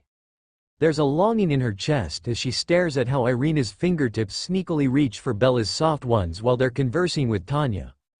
Bella, sensing her girlfriend's request for affection, opens up her palm and smoothly link her fingers with Irina's. A shy grin appears on both of their faces and they steal a glance at each other before diverting back their attention to their coven leader. It pains Rosalie to learn that Bella has reaffirmed her decision to become a vampire, but it pains her more to know that Bella will most probably take up Denali's name instead of Cullen's. Or even Bella Hale. She gets excited at that prospect. Isabella Hale. It has a nice ring, doesn't it? Images of Bella walking down the aisle, escorted by Chief Swan, who has tears in his eyes, biting her lips in shyness, surges a giddiness and joy that Rosalie could not describe. Looking down at the beautiful human, the blushes overpowering the makeup Alice puts on her, pushes Rosalie to an edge. She'd want to kiss the fuck out of her human bride in front of all of her families and Bella's immature friends. The thought of further rubbing it in Edward and Jacob's face makes it all the more worth it. And later on, as she whisks Bella away to somewhere private, someone isolated, she'd get to unleash all of her desires for the human. She'd have to hunt a lot and even practice self-control, but it will be worth it. She'd want to tease and please Bella like a deserving queen, but not before making the human beg for it. Especially if Bella's maidenhead is still intact on their wedding night. Then she remembers what Irina had told her. Bella's desire to lose her maidenhead soon. Unlike Edward, Rosalie won't make her wait. In fact, Rosalie would welcome it and very much anticipate it. Rosalie is shaken out of her daydream as she sees Irina's hand has traveled near the brim of her butt and Bella doesn't show any sign of discomfort. In fact, Bella seems to be squeezing her thighs too tightly for it to be innocent. She had suspected it. Bella hasn't told her and Irina's not the type to boast, but she understands now that something sexual transpired between the two and she feels angry all of a sudden. How could they left her out of it? Where exactly did Irina get to touch her precious human? Bella and I are headed that way. She had expressed in wanting to lose her virginity before she is turned. And I intend to give it to her if she asks me. So you better catch up to us fast if you'd like to be a part of it. Catch up to them. She knows what her cousin meant, but admitting it means there's no going back. There's only moving forward. She is terrified at that prospect. This whole thing is fucking messy. Why couldn't she be mated to Emmett? Could she just ignore this calling and pull? But then again, the daydream of her marrying Bella swells something up in her chest. Sweet old Bella. Would she be opposed to getting married at such a young age? She won't be yours either. A voice suddenly roared and Rosalie finds herself being tackled from the back. Her instincts kick in and she quickly rolls herself away to loosen the tight grip on her waist and kick herself against the ground so she could jump and stand on her 2 feet, successfully escaping Edward's grasp. What is he doing here? Did Carlisle not banish him from Forks for 6 months? Edward stands his ground and hissed, "Keep your disgusting thoughts to yourself. Bella will never marry you." Something about his words strikes up a nerve in her. She's about to retaliate and prove him wrong when there's a hand gripping her shoulder, effectively stopping her. She almost snarls at the interruption but stops herself when she sees it's none other than IRINA. "Edward, turn around and walk away." Her voice was low but there was no mistaking it sounded dangerous.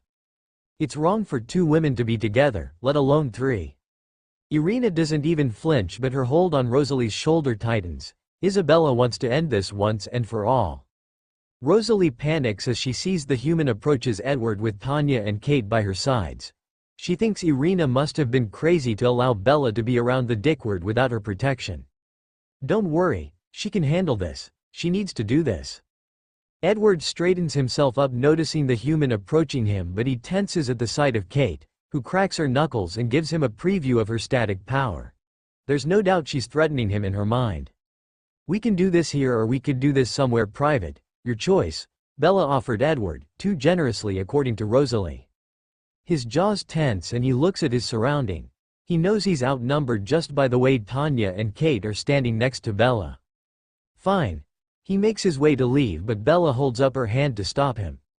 "First, apologize to Rose for that cheap attack," Bella demanded. His eyes widen at Bella's tone.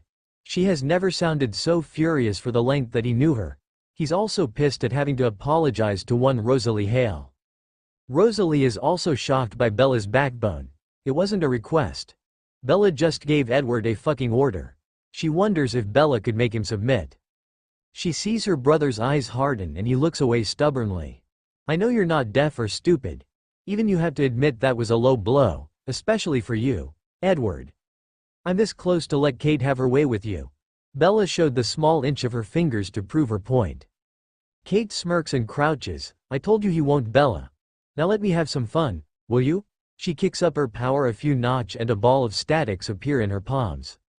Edward turns to Rosalie quickly and apologizes, staring at the ground while at it. "I'm sorry, I lost control." There's no word that comes out of Rosalie's mouth. In all of their coven lives together, Edward had never apologized to her, not even when Esme chastised him.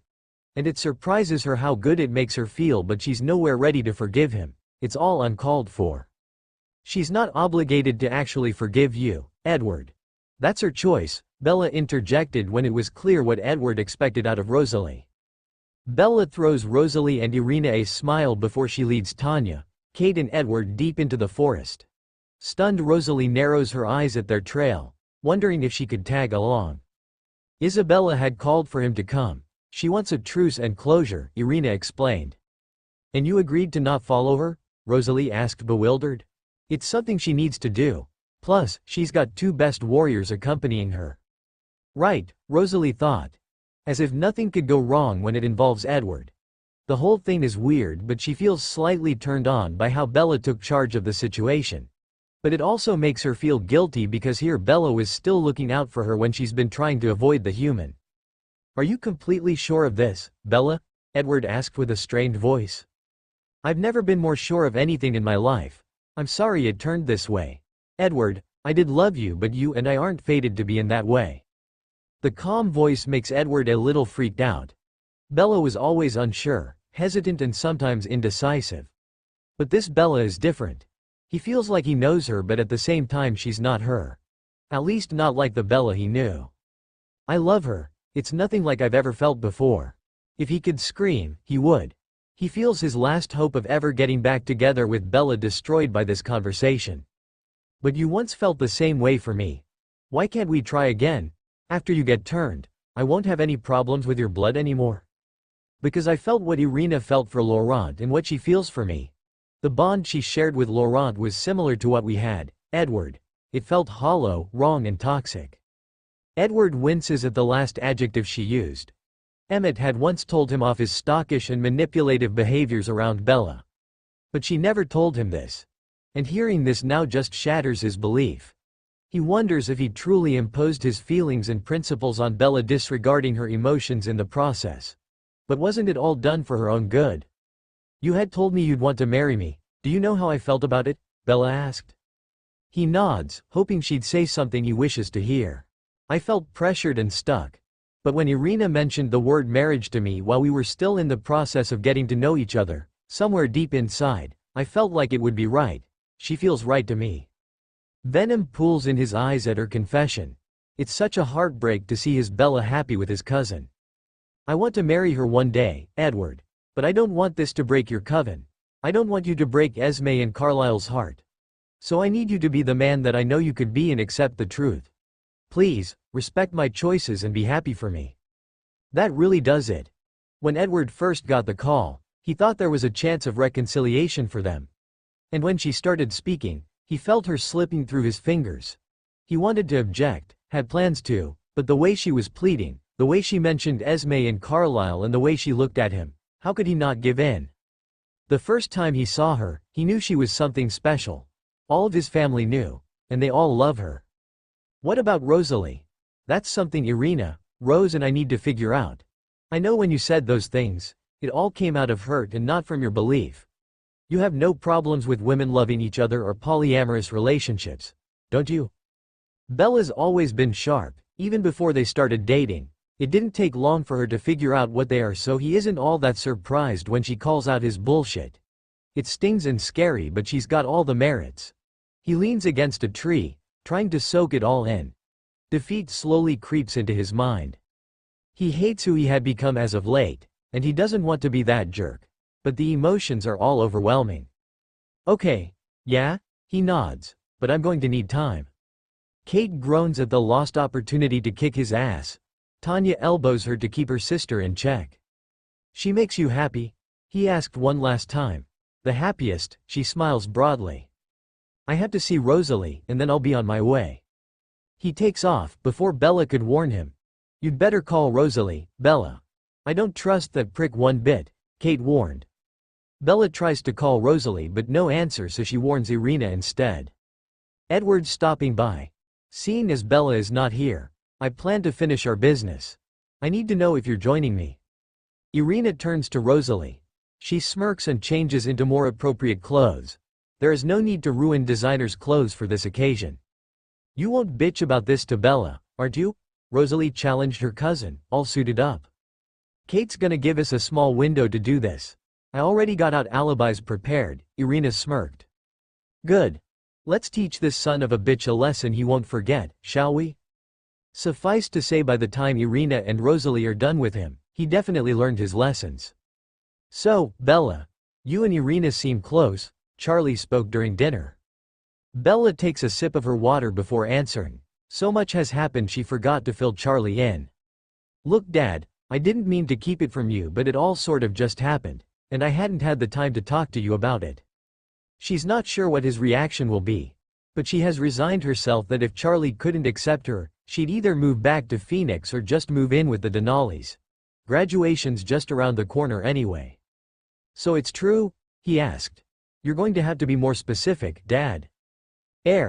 Well, are you two dating? Yes, okay. Okay, yeah, okay. I still love you, Bells. That will never change. Just be careful, alright? He advised. Feeling touched, Bella reaches out and squeezes Charlie's hand before letting go. I am, Dad. Good. Because the whole using protection advice should be reserved for your mom, I hope. Bella flushes and she wishes Charlie hadn't breached that topic, although she is grateful of his positive response. And you know, after what happened with that Edmund boy, I now have to butt in and make sure nobody treat you wrong, right? Bella groans and considers staging a breakup to avoid the whole Chief Swan interrogates and tries to intimidate her girlfriend routine. She shoots Irina warning text while cleaning up the kitchen. My dad wants to meet you soon. Bella, she wonders how that's gonna go. With Edward, there hadn't been such opportunity seeing as how he struggled to be in the same room as her and the fact that he's a vampire. She tried to be as evasive as she could. Think I could use this avenue to ask for your hand in marriage, Irina? She rolls her eyes at her joke, but the thought does give her butterflies.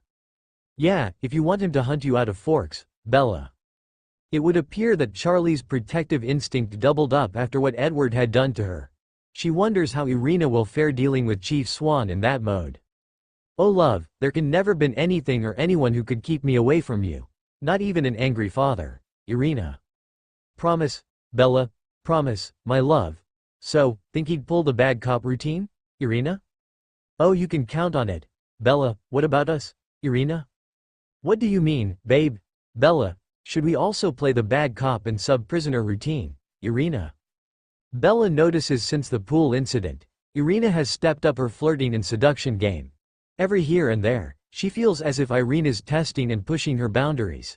Her touches venture into new territories while her words push through uncharted areas. And she likes it. It makes her feel so wanted and it boosts her confidence. There's little doubt in Irina's feelings and desires for her. Bella especially loves the chase and the inadvertent effect of Irina's eyes darkening. You wish. Bella, she brushes it away but then decides to tease her girlfriend a little. Maybe, if you're a good girl. Bella, I can be more than good. I'll be so good I'm going to make your panties drop, Irina. Bella bites her lips and keeps her phone away. She can't be flirting with her girlfriend like this, especially not when her dad is right in front of her. She's never been more glad the universe chose Irina as her mate. She has a feeling once they start doing it, she will become insatiable, but that Irina wouldn't mind it one tiny bit. Kate drags Bella to a cafe, somewhere out of town. She promised Irina she would give her sister and her cousin a small window for them to make Edward understand that Bella is no longer his. And it's a good thing too, because from the redness of Bella's eyes, she could tell the human was crying in the toilet. She was far too quiet during the car ride as well. Tanya decided they should divide and conquer. She will go meet Eliezer and Carmen whilst Kate stays here and keeps Bella company. The waitress' eyes linger a bit too long on Kate's face before they settle on Bella's. A soft smile appears as she takes Bella's order and almost conveniently accidentally forgetting Kate's presence. Kate watches the whole scene in amusement. Bella's usually not much of a talker, but Kate notices she's always been nice to people, even if they're strangers. And this usually is what attracts people to the human. Even though the said human doesn't realize it. I'll have coffee, Kate interrupted, seeing as the waitress' obvious flirting isn't getting her anywhere with Bella. The waitress, Heather, apologizes and blushes before finally leaving their table to submit their order to the kitchen. Bella slumps on the table again, feeling drained after the whole ordeal. Kate picks it up instantly and decides to not tease her, not yet. Want to talk about it? She offered instead. Bella flashes a sad smile and decides to open her heart a bit. I didn't know it was going to hurt this much. And suddenly, Kate feels like she's at the wrong place and at the wrong time. This feels like a conversation Bella should be having with her mate, or mates, rather than with Kate. She's never had a serious relationship, but on a certain level, she could possibly understand it. After the Volturi murdered Sasha, we all drowned our sorrow in the company of men. At that time, we were still drinking human blood, and by nature, we killed them after having our way with them. By right, they meant nothing to us, at least to me, but I couldn't shake that burden off. It continued to make me feel worse instead. Sometimes, I see their faces and remember their screams. She isn't sure if Irina or the Cullens told Bella yet about what happened to their coven, but a look of understanding crosses Bella's face, and Kate knows now that the human might have a clue about their history. How do you deal with it? Bella held her breath, hoping whatever Kate's going to tell her could help her with her trouble. Time helps. Obviously our change of diet contributed a lot to our healing, but we try to give back as much as we can. Kate let out her breath. It helps to relieve some of the guilt. Tanya always shifted our focus to the present and future instead of the past. They aren't talking about the same kind of pain, but it's still within the same themes, dealing with pain and moving on. And it works as Kate notices Bella's eyes shine in hope. She puts her hand on top of Bella's to reassure her. The end of a chapter can be sad, but starting a new one can be exciting and even liberating. Bella. The important thing is to embrace them. Bella smiles gratefully at Kate's words of wisdom. That smile turns into a cheeky grin as she thought of something. Kate raises one eyebrow at the human's face. Spit it out. You look like you're about to burst out laughing there. I always thought you were a badass like Sarah Lance. Didn't know you could pull a Yoda, too, she snickered. Kate squints her eyes at the human. I don't know who this Sarah Lance is, but she'd better be hot if you're going to compare me with her. Bella groans. Is Emmett the only one around here who keeps up with pop culture? Geez. Heather stops by again to serve them their beverage and lingers a bit too long at their table when Bella barely spares her a glance. Kate had to step in and basically send the poor waitress away. They both then engage in Kate's stories about the mischief she and her sisters have gotten into when they were newborns. She lets Bella into Irina's most embarrassing stories, as she rightfully can, being older than Irina. This goes on until Bella finishes her drink and goes to pay for them. Kate doesn't even bother to offer to pay, remembering what Irina told her. Her sister had informed her and Tanya that Bella wants to stand on her own 2 feet and they should respect that. So Kate mutters a thank you to Bella instead. She also notices the napkin with the phone number left by Heather on the table, and Kate quickly grabs it before leaving the cafe. Bella clearly loves the cafe and plans to go back with Irina. Once they're in the car, Kate lets out her laughter and Bella eyes her curiously. Bella, I think it's safer if you don't go back there. Why not? Was there a vampire back there? Kate decides to have fun with Irina instead, seeing as Bella is super oblivious and too naive. She figures she'd have more fun watching Irina and maybe even Rosalie's reaction to the situation. Bella tries her best to get Kate to talk rest of the ride, but she wouldn't budge. Noticing that Kate is having too much fun at her annoyance, Bella decides to forget about it. Irina and Rosalie are both there at Denali's temporary residence when they got back. Bella immediately runs to Irina's arms, which turns Kate's sister to a puddle while Rosalie watches with longing. Bella proceeds to complain to her girlfriend about Kate, and the older vampire just grins to her heart's content. Irina, being the sucker that she is, falls victim to Kate's plan. Irina glares at Kate and Bella chuckles at her girlfriend's protectiveness.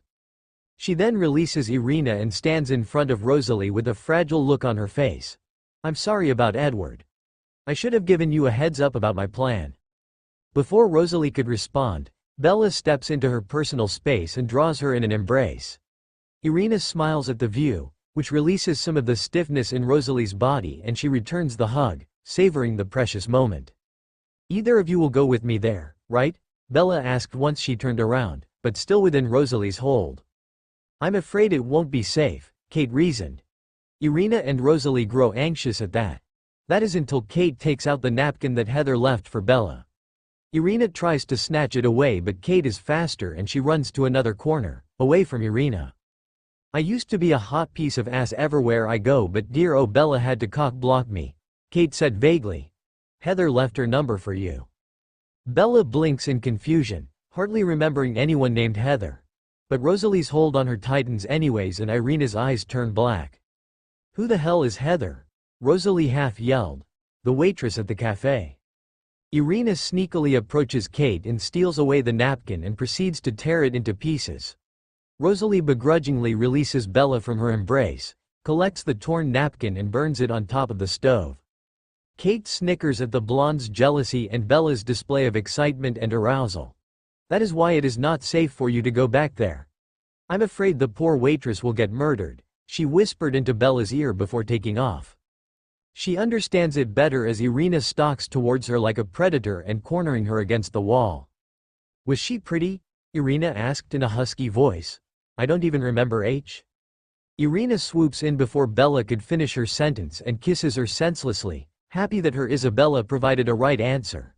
Her hands then boldly travel to cup Bella's ass and squeeze possessively. Don't even think of going back there, Rosalie warned her, eyes all black too. Bella's heartbeats race and she gulps. She can still hear Kate's laughter from the outside and curse the older vampire. Well played, Kate. Well played.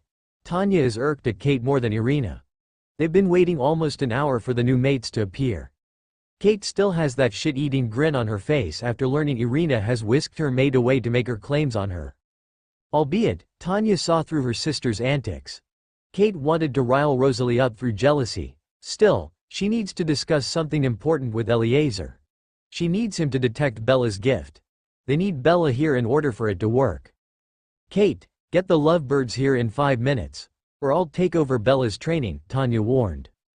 Kate's eyes widen and she hurriedly goes to the Swan residence. Carmen chuckles at her antics. It's all she talked about these days, turning Bella into her protégé. It actually makes Kate excited at the prospect of training Bella like a warrior once Bella becomes a vampire. It's one of the rare cards Tanya has over her sister and she was hoping to save it for a much bigger cause. Kate reappears with a blushed Bella on her back and Irina trailing over behind, looking unhappy. Bella takes a moment to recover herself as Irina appears beside her and rubs her mate's back. Bella, I would like you to meet the rest of the coven, Eliezer and Carmen, Tanya introduced them. All vampires notice Bella's neck is littered with purple love bites and Kate snickers and wiggled her eyebrows at Bella. She points to Bella's neck and Bella's face turns bright red while Irina looks proud. She has now decided to color Bella's neck with her love from time to time so everyone will know that Bella is taken. Nice to meet you, Bella. Carmen reached out and pulled Bella into an unexpected hug. Bella is shocked at first but finds herself not minding the affection. At least she could hide away her blush momentarily. Eliezer shakes her hand and gives her a warm smile. We've been waiting for a long time to meet you. You have? Bella turned to her girlfriend. Yes, even before Irina made her mate claim on you, he winked. The teasing isn't lost on Irina and she pulls Bella to her side and inhale her hair. Yes, but she's mine now. They all look at Irina and Bella adoringly but Kate decides to ruin the moment. Someone's a bit territorial today. And whose fault is that? Bella defended her girlfriend and glared at Kate. Obviously Heather, Kate teased. Irina once again feels her possessiveness taking over and almost instinctually takes Bella upstairs so they can engage in another makeout session, reminding Bella who she belongs to. But thank God Tanya sees through it and pulls them all back to the subject in hand. Irina, after we're done, you and Bella can kiss all you want but we need Eliezer to read Bella's gift first, she chided. Bella kisses Irina's cheek to placate her and steps forward. How do I do this? Do I need to give you my hand or something? Eliezer shakes his head and guides Bella to the couch while Carmen reappears with a tray of cookies. I heard you have a sweet tooth. Bella thanks her and quickly consumes one. Carmen's an excellent baker and Bella expresses her compliment and gratitude. Tanya could already predict how Carmen and Esme would compete over who gets to feed Bella now and she rolls her eyes at the incoming drama. It seems that my gift is being blocked, Eliezer spoke. Bella's heart rate picks up its speed, nervous to what it could mean. Irina scoots nearer and wraps one arm around her waist to comfort her. It works and Bella finds herself a little more settled. His golden eyes gleam in excitement, as I suspected. You're a mental shield. A powerful one at that. Usually gifts in humans are weaker compared to when they turned. But yours just easily blocked mine, which indicates that your gift would be much powerful when you are turned. Relief floods in as Bella expresses her gratitude to God for a defensive type of gift rather than one which can harm others. She shudders at the thought of possessing destructive gifts such as commanding fire at will. She could destroy both humans and vampires and the thought scares her. Bella and Irina share a meaningful look, remembering their past conversation on the subject. Bella pecks Irina's cheek and leans in further inside her girlfriend's arms. Does that mean vampires like Edward won't be able to read my mind after I'm turned? She very much liked the privacy of her thoughts. No one could blame Edward for his gift since there's no on and off button, but she'd hate it if she had to learn to keep of her thoughts guarded around him. That and more. A lot of Volturi guards have psychic-based powers. Your shield protects you from their attacks, he further explained. She thinks back to the time in Italy and how the guards were glaring at her. At that time, she thought nothing of the glaring and brushed it aside as their annoyance not being able to drink her sweet blood. That explains Italy.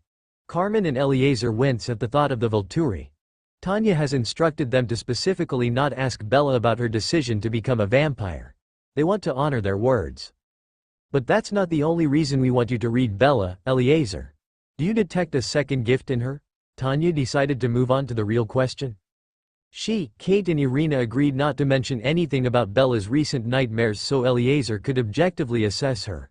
The dark-haired vampire leans in closer to Bella and tries to focus.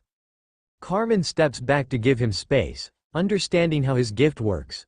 She grows worried when she notices her mate closing his eyes, his veins almost protruding on his forehead. No one makes a move except for Bella's need for breathing. He releases a deep breath and reopens his eyes. I realize currently you have no control over your gift. But could you consciously allow me in? I think I would be able to read you better. How do I do that? Just think of this. Do you give me permission to read your gift? I do. Then focus on that and allow me to try again. Also, it would help if you are calmed down. Bella nods and thinks only about Eliezer's question. She finds herself relaxed when Irina rubs her neck and stiff shoulders. She turns to her girlfriend who is sporting a worried look and leans in to peck her lips. Can you help me? I feel a little bit nervous, Bella whispered. Irina nods and leans her forehead against her mate, a smile etched on her face. Using one hand, she cups her mate's face and stares adoringly into those brown orbs, conveying to Isabella how much she loves her.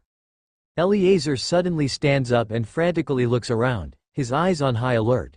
Kate, Tanya and Carmen also stand up, looking through the windows for any signs of threat. Their movement alert the couple and Bella senses that something is very wrong if all Denali's are on edge. I do detect it, but I fear it isn't Bella's second gift, it belongs to someone else. If Rosalie was hesitant before, she isn't anymore. As soon as she heard about a new threat discovered by Eliezer, she comes running. Right now Kate, Bella and Eliezer are at the Swan's residence, taking most of Bella's belongings. The human insisted that whoever or whatever's out there should think that she has moved in with the Denali's instead of still living with her father. It's not a risk she wants to take. So, while they're over there, Irina decides to stay behind on the pretense of discussing strategies with Tanya. Bella was suspicious but she trusted Irina and whatever plan she had, so she left willingly with Kate and Eliezer. As it turns out, Irina needed to have a word with her cousin. Where's Bella? Packing her stuff. She'll be here soon enough with them. Irina looks out the big window, her eyes trained on the edge of the forest, very alert. You want to talk? Rosalie noted and chose to approach her tense cousin. Yes. She doesn't like the sound of her cousin's voice. Irina seems to be on an edge, which is quite understandable given the situation. For Rosalie, it isn't the first time that Bella's in grave danger, so she's a bit more calmer. At times like this, she understands it's best for Irina to lead the conversation. I need to know if we're on the same page, Irina spoke again. Only this time, she took her eyes off the forest and bore them directly into Rosalie's golden ones. I'm going to need a little more than that to respond. Irina sighs but agrees with Rosalie's sentiment. She decides to calm herself down and takes a seat on the couch. There isn't much time until everyone returns, so she figures she needs to get this conversation done with immediately. Whatever plan we decide on later, I'll always be by Isabella's side. Speaking from experience, mates have a higher force of protectiveness and instincts during battles. So, I need to know if you'll agree to be Isabella's last line of defense. Rosalia takes in a sharp breath at what Irina was implying. Her jaws tense at Irina's negativity. God damn it, it's not the time to surrender. The battle hasn't even begun just yet. She's pissed. Bella's mate or not, Rosalie isn't below kicking some sense into her cousin. They've done it before to Edward. So she has no qualms doing the same to Irina. You think something will happen to you? Irina glances away. I know it will. So far, I'm the only one who can protect Isabella from the nightmares. It is only strategical for them to take me out first to get to her. Rosalie's shoulders sag from the release of tension. Knowing this isn't plan C, this is plan A, and Irina's mind is focused on optimizing to their strengths. Eliezer is a better fighter. Won't he or Kate be a much more of an asset than me? Rosalie, never underestimate a vampire when they're trying to protect their mate. I know you're struggling to accept your mating bond with Isabella, but I know you do everything to protect her, perhaps just as much as I do. Rosalie scoffs at Irina's overestimating her strength and will. She rolls her eyes at her cousin's cloudy and unreliable judgment. Her internal battle about this mating bond has been a pain in the ass. She definitely doesn't need her cousin to rub it in her face any more than her own instinct. Kate and I will be the obvious last defense, but I think you being the element of surprise would boost our chance at winning this battle. I promise nothing, not even for Isabella's sake? In actual truth, she's honored and shocked by Irina's proposal. But the small voice nags at her, making her doubt at her ability to protect Bella. And to her, that is such a huge risk they shouldn't be taking. Everybody knows it. Rosalie can be as forceful as she is intimidating. And both covens know to what extent Rosalie is willing to go to protect Bella. It's not something she can deny any longer. But her hesitation isn't due to the fact that she does not care. Oh, she cares. A lot. But her insecurities and doubts have made her unfocused and uncertain. Even 1 second of this weakness could cost Bella's life, and she knows it. It's not something she could live with herself if she was the cause of Bella's death. Irina sees Rosalie's internal battle with how shaded her golden eyes look. They both can hear Alice's car humming on the outside, no doubt trying to give them a bit more time before the human learns of their conversation. She decides to lay off her cousin and comes up with another plan. I understand. I just hope this is a decision you won't ever regret. Rosalie feels a chill runs through her at that reminder. But there isn't much time to waste as she smells the human at the door. Every fiber in her being screams for her to touch Bella, to seek comfort of the endangered Bella. How cruel could fate be to tempt and risk a human life non-stop? That's just it. Fate has always been cruel to her, and she doesn't believe it will be kind to her anymore, especially not regarding her circumstance with Bella. She never once believed in a forever happy ever after, especially more after Royce. "Babe, can I talk to you?" Bella asked, her voice strained. Irina's face breaks out in an assuring smile, seeing the determined look in her mate's hazel eyes. She runs to Bella and pulls her in for a soft kiss. Not able to resist the cute and confused look, Irina presses another small kiss on her nose, effectively carving a big smile on the human's lips. "Sorry, you look too cute, I can't help myself. Come, let's take a walk." Bella nods and follows Irina outside. Happy Irina still remembers she wants to talk despite the distraction. Kate appears by Rosalie's side and chuckles. "Gross, right? I wonder if the honeymoon phase will ever end with those two."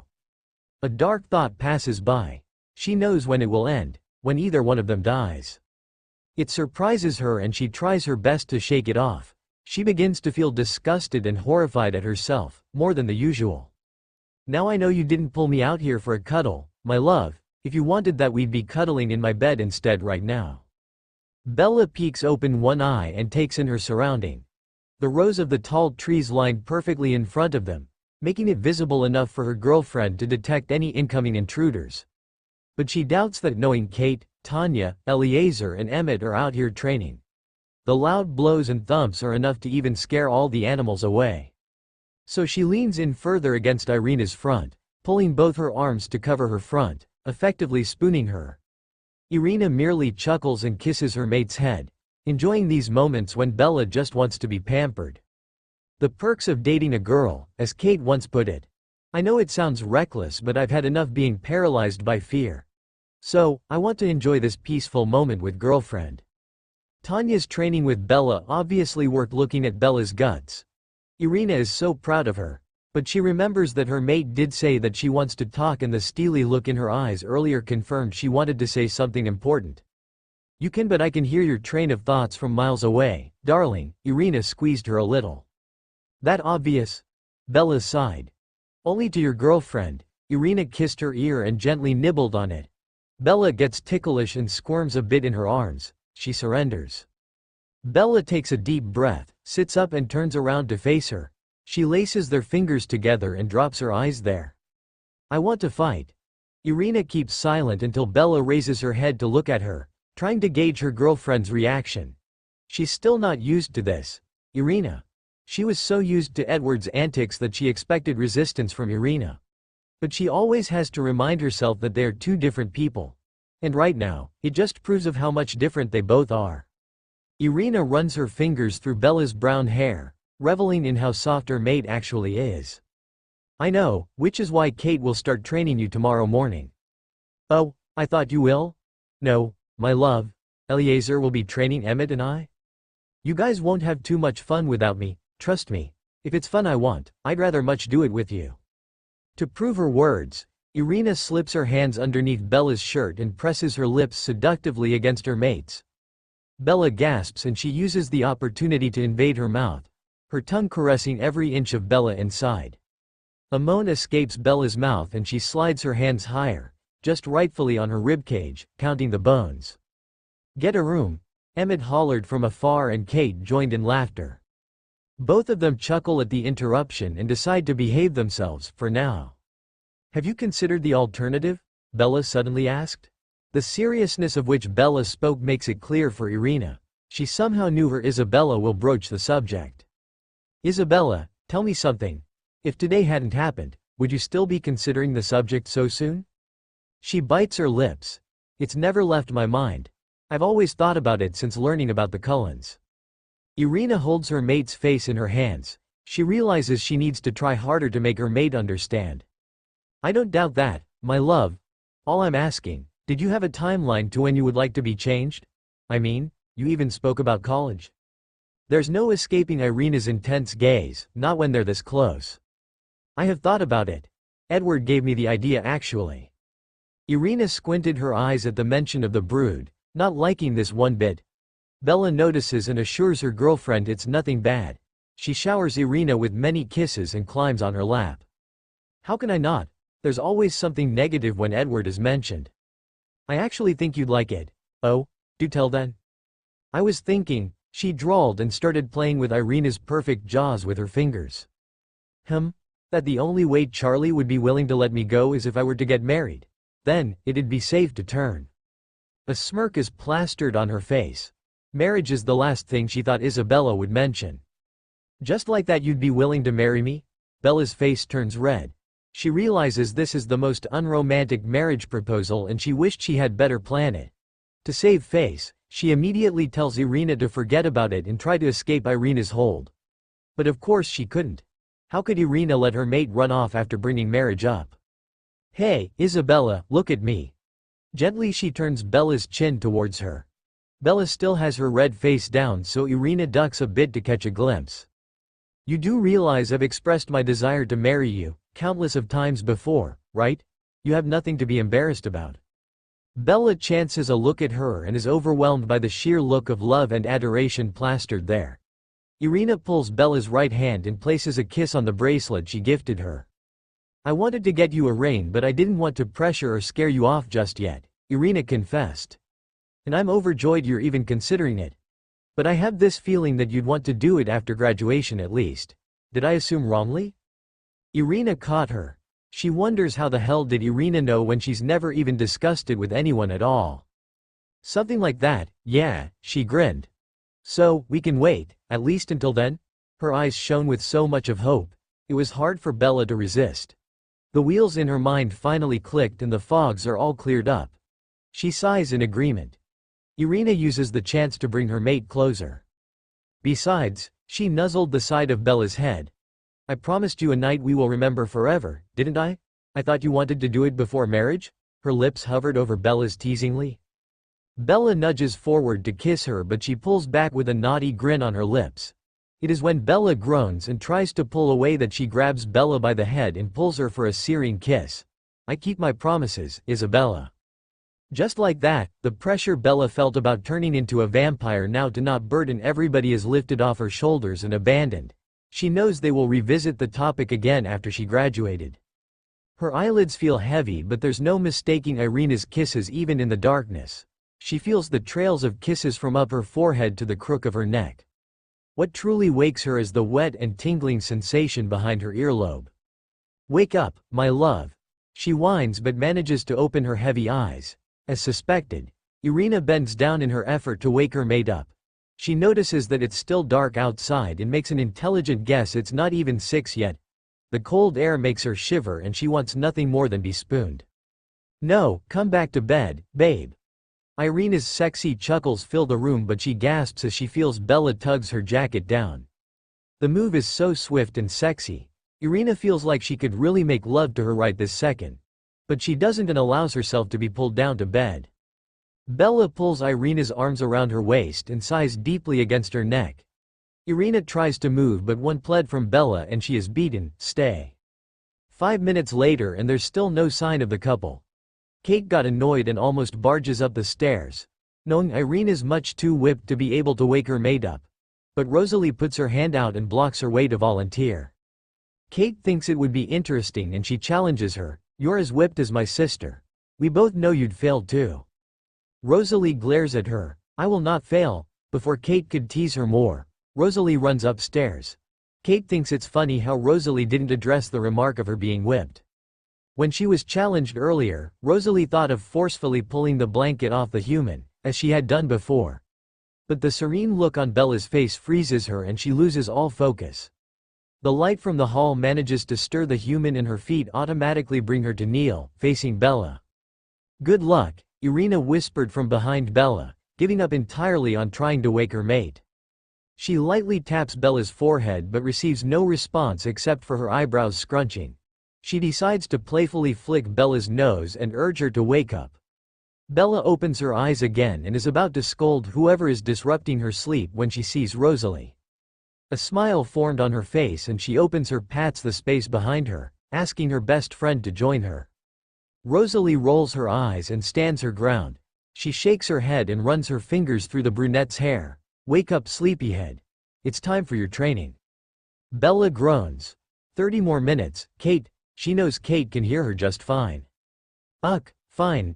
You'd better be ready in 30 or I'm going to throw you in the bed off the window." Bella hardly hears it, so Rosalie reiterates it nicely. Feeling victorious, Bella turns around in Irina's arms and opens hers towards the blonde. "Please, Rose." It is almost impossible for her to resist it since she's been craving Bella's touch for a while now. All she's gotten recently is a 5 seconds hug here and there. Yes, she keeps count. The pain in her chest doubles whenever she watches the new couple. Rosalie isn't stupid. She gladly accepts the offer but fakes a grunt as she joins them in bed. Alice of course sees it in her vision and uninvitedly jumps next to Rosalie, who manages to protect Bella from being squished. Kate finds them all cramped up in the big bed 20 minutes later. "What is this, an orgy? I thought you had class, Bella." Tanya appears at the door too with Carmen. Kate's just jealous she didn't get the invitation. Alice decides to join in and invites Tanya and Carmen while purposely leaving Kate. They both squeeze in and everyone stares at Kate with an amused grin, even the sleepy human. Her jaws drop, feeling playfully insulted that they've all turned against her. Emmett decides to make an appearance and she thought he is going to side with her but gets annoyed when he yelled, "Sleepover." Irina growls at Emmett's body in the air and she hovers on top of Bella to shield her while Rosalie kicked him to the wall, effectively protecting Bella. "Sorry girls only." Alice cackled. "Oh, that means I'm invited." Kate takes it as her cue to jump and both Irina and Rosalie hiss, but Tanya quickly stands up and pushes her sister away. Kate falls down on her butt at Tanya's last-minute blockage. Of course physically it doesn't hurt, but the same couldn't be said about her pride. "I could get used to waking up like this." Bella wiped away the laughing tears peering from Irina's shoulders. "I'm going to get you back at this, Bella," Kate playfully warned, ideas already forming in her head on how to wake her up tomorrow morning. "I'd like to see you try. Why do you look like you want to kill me?" The question would have been funny if Bella isn't really somewhat scared of the glare Rosalie's been throwing her way. The blonde huffs and simultaneously ignores both the question and the human. It takes the brunette back to those times when Rosalie hated her. It didn't hurt much, but it does now. Bella thought they were way past this phase. She understands that sometimes her decisions infuriate Rosalie with little regards she has for her own safety. But she assumed they would be in agreement this time around. Bella realizes this isn't the Rosalie she's come to care for. This is the icy cold and terrifying Rosalie Hale. Her mask. There's only one way to get through her. She has to be the soothing fire. "Rose, what's wrong?" Bella braved a step closer to the blonde. She's thankful half of the vampires are out hunting before it gets dark and dark consumes her, while the rest stay around, patrolling and watching. She knows Irina would throw a fit if she were to see this ugly scenario that's about to unfold. Rosalie couldn't help it. There's a fire raging inside her. The whole thing is stupid. Even with intensive and grueling training, what chance does the human stand against this unknown vampire? She'd be the last to agree, if there were ever a vote, to turn Bella so she could have a fighting chance. She finds the idea not so bad after all. Or they could run. They could escape. Hide Bella so she would be eternally safe. Rosalie could do that. With the help of Emmett, of course. To her, the Denali's are too much of a fool to make a stand here. How many wars do they have to go through for Bella to understand that she doesn't belong in this world? That she is better off without them? That she could be happy and safe? What use is love when you die? They do nothing. Bella would just be gone, and the thought terrifies her. And it mocks her furious. To her, Bella's just as much as an idiot as pathetic Edward. Rosalie sees Bella's hand stretched out to touch her and something in her snaps. "Don't fucking touch me," she growled. The pained look in Bella's eyes make her take a step back, but then she is reminded yet again to all these idiots and their stupid decisions. And of course, Bella's not one to back down from danger, even when it's blatantly obvious she will get hurt. Emotionally and physically. She forwards again, her eyes filled with determination, and it infuriates Rosalie even further. "This isn't who you are, Rose. Please, come back to me." She scoffs at Bella's pathetic but almost successful plead. It had all been a mistake. She should never have let her in. But how could she blame herself for it when she could pin it on the human?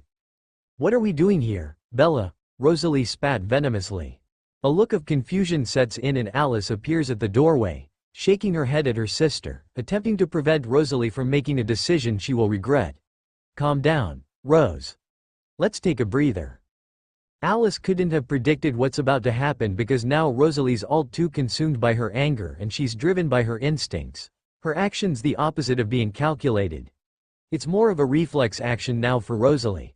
She makes the mistake of trying to pull Rosalie off, and with one swift move, she has Alice thrown out of the room, shattering the kitchen window and Bella ducking to avoid herself from bleeding in a house full of unsettled vampires.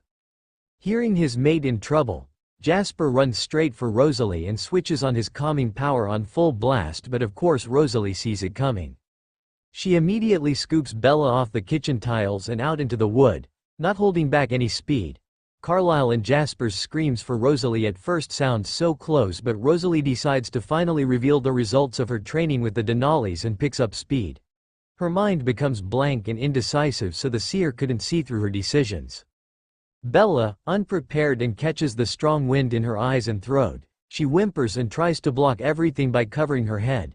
She feels nauseous but fights to keep it down, in fear of angering Rosalie more. It feels like forever until Rosalie stops. She knows this because Rosalie's strong but foreign arms drop and her back kisses the dirt forcefully. "What the hell, Rose?" she yelled, checking if there's any damage done to her waist. All the food she consumed hours earlier punched through her throat and she could no longer restrain it. So she crawls to the nearest bush and hurls everything out. Rosalie's black eyes watch her like a predator, unrelenting but focused.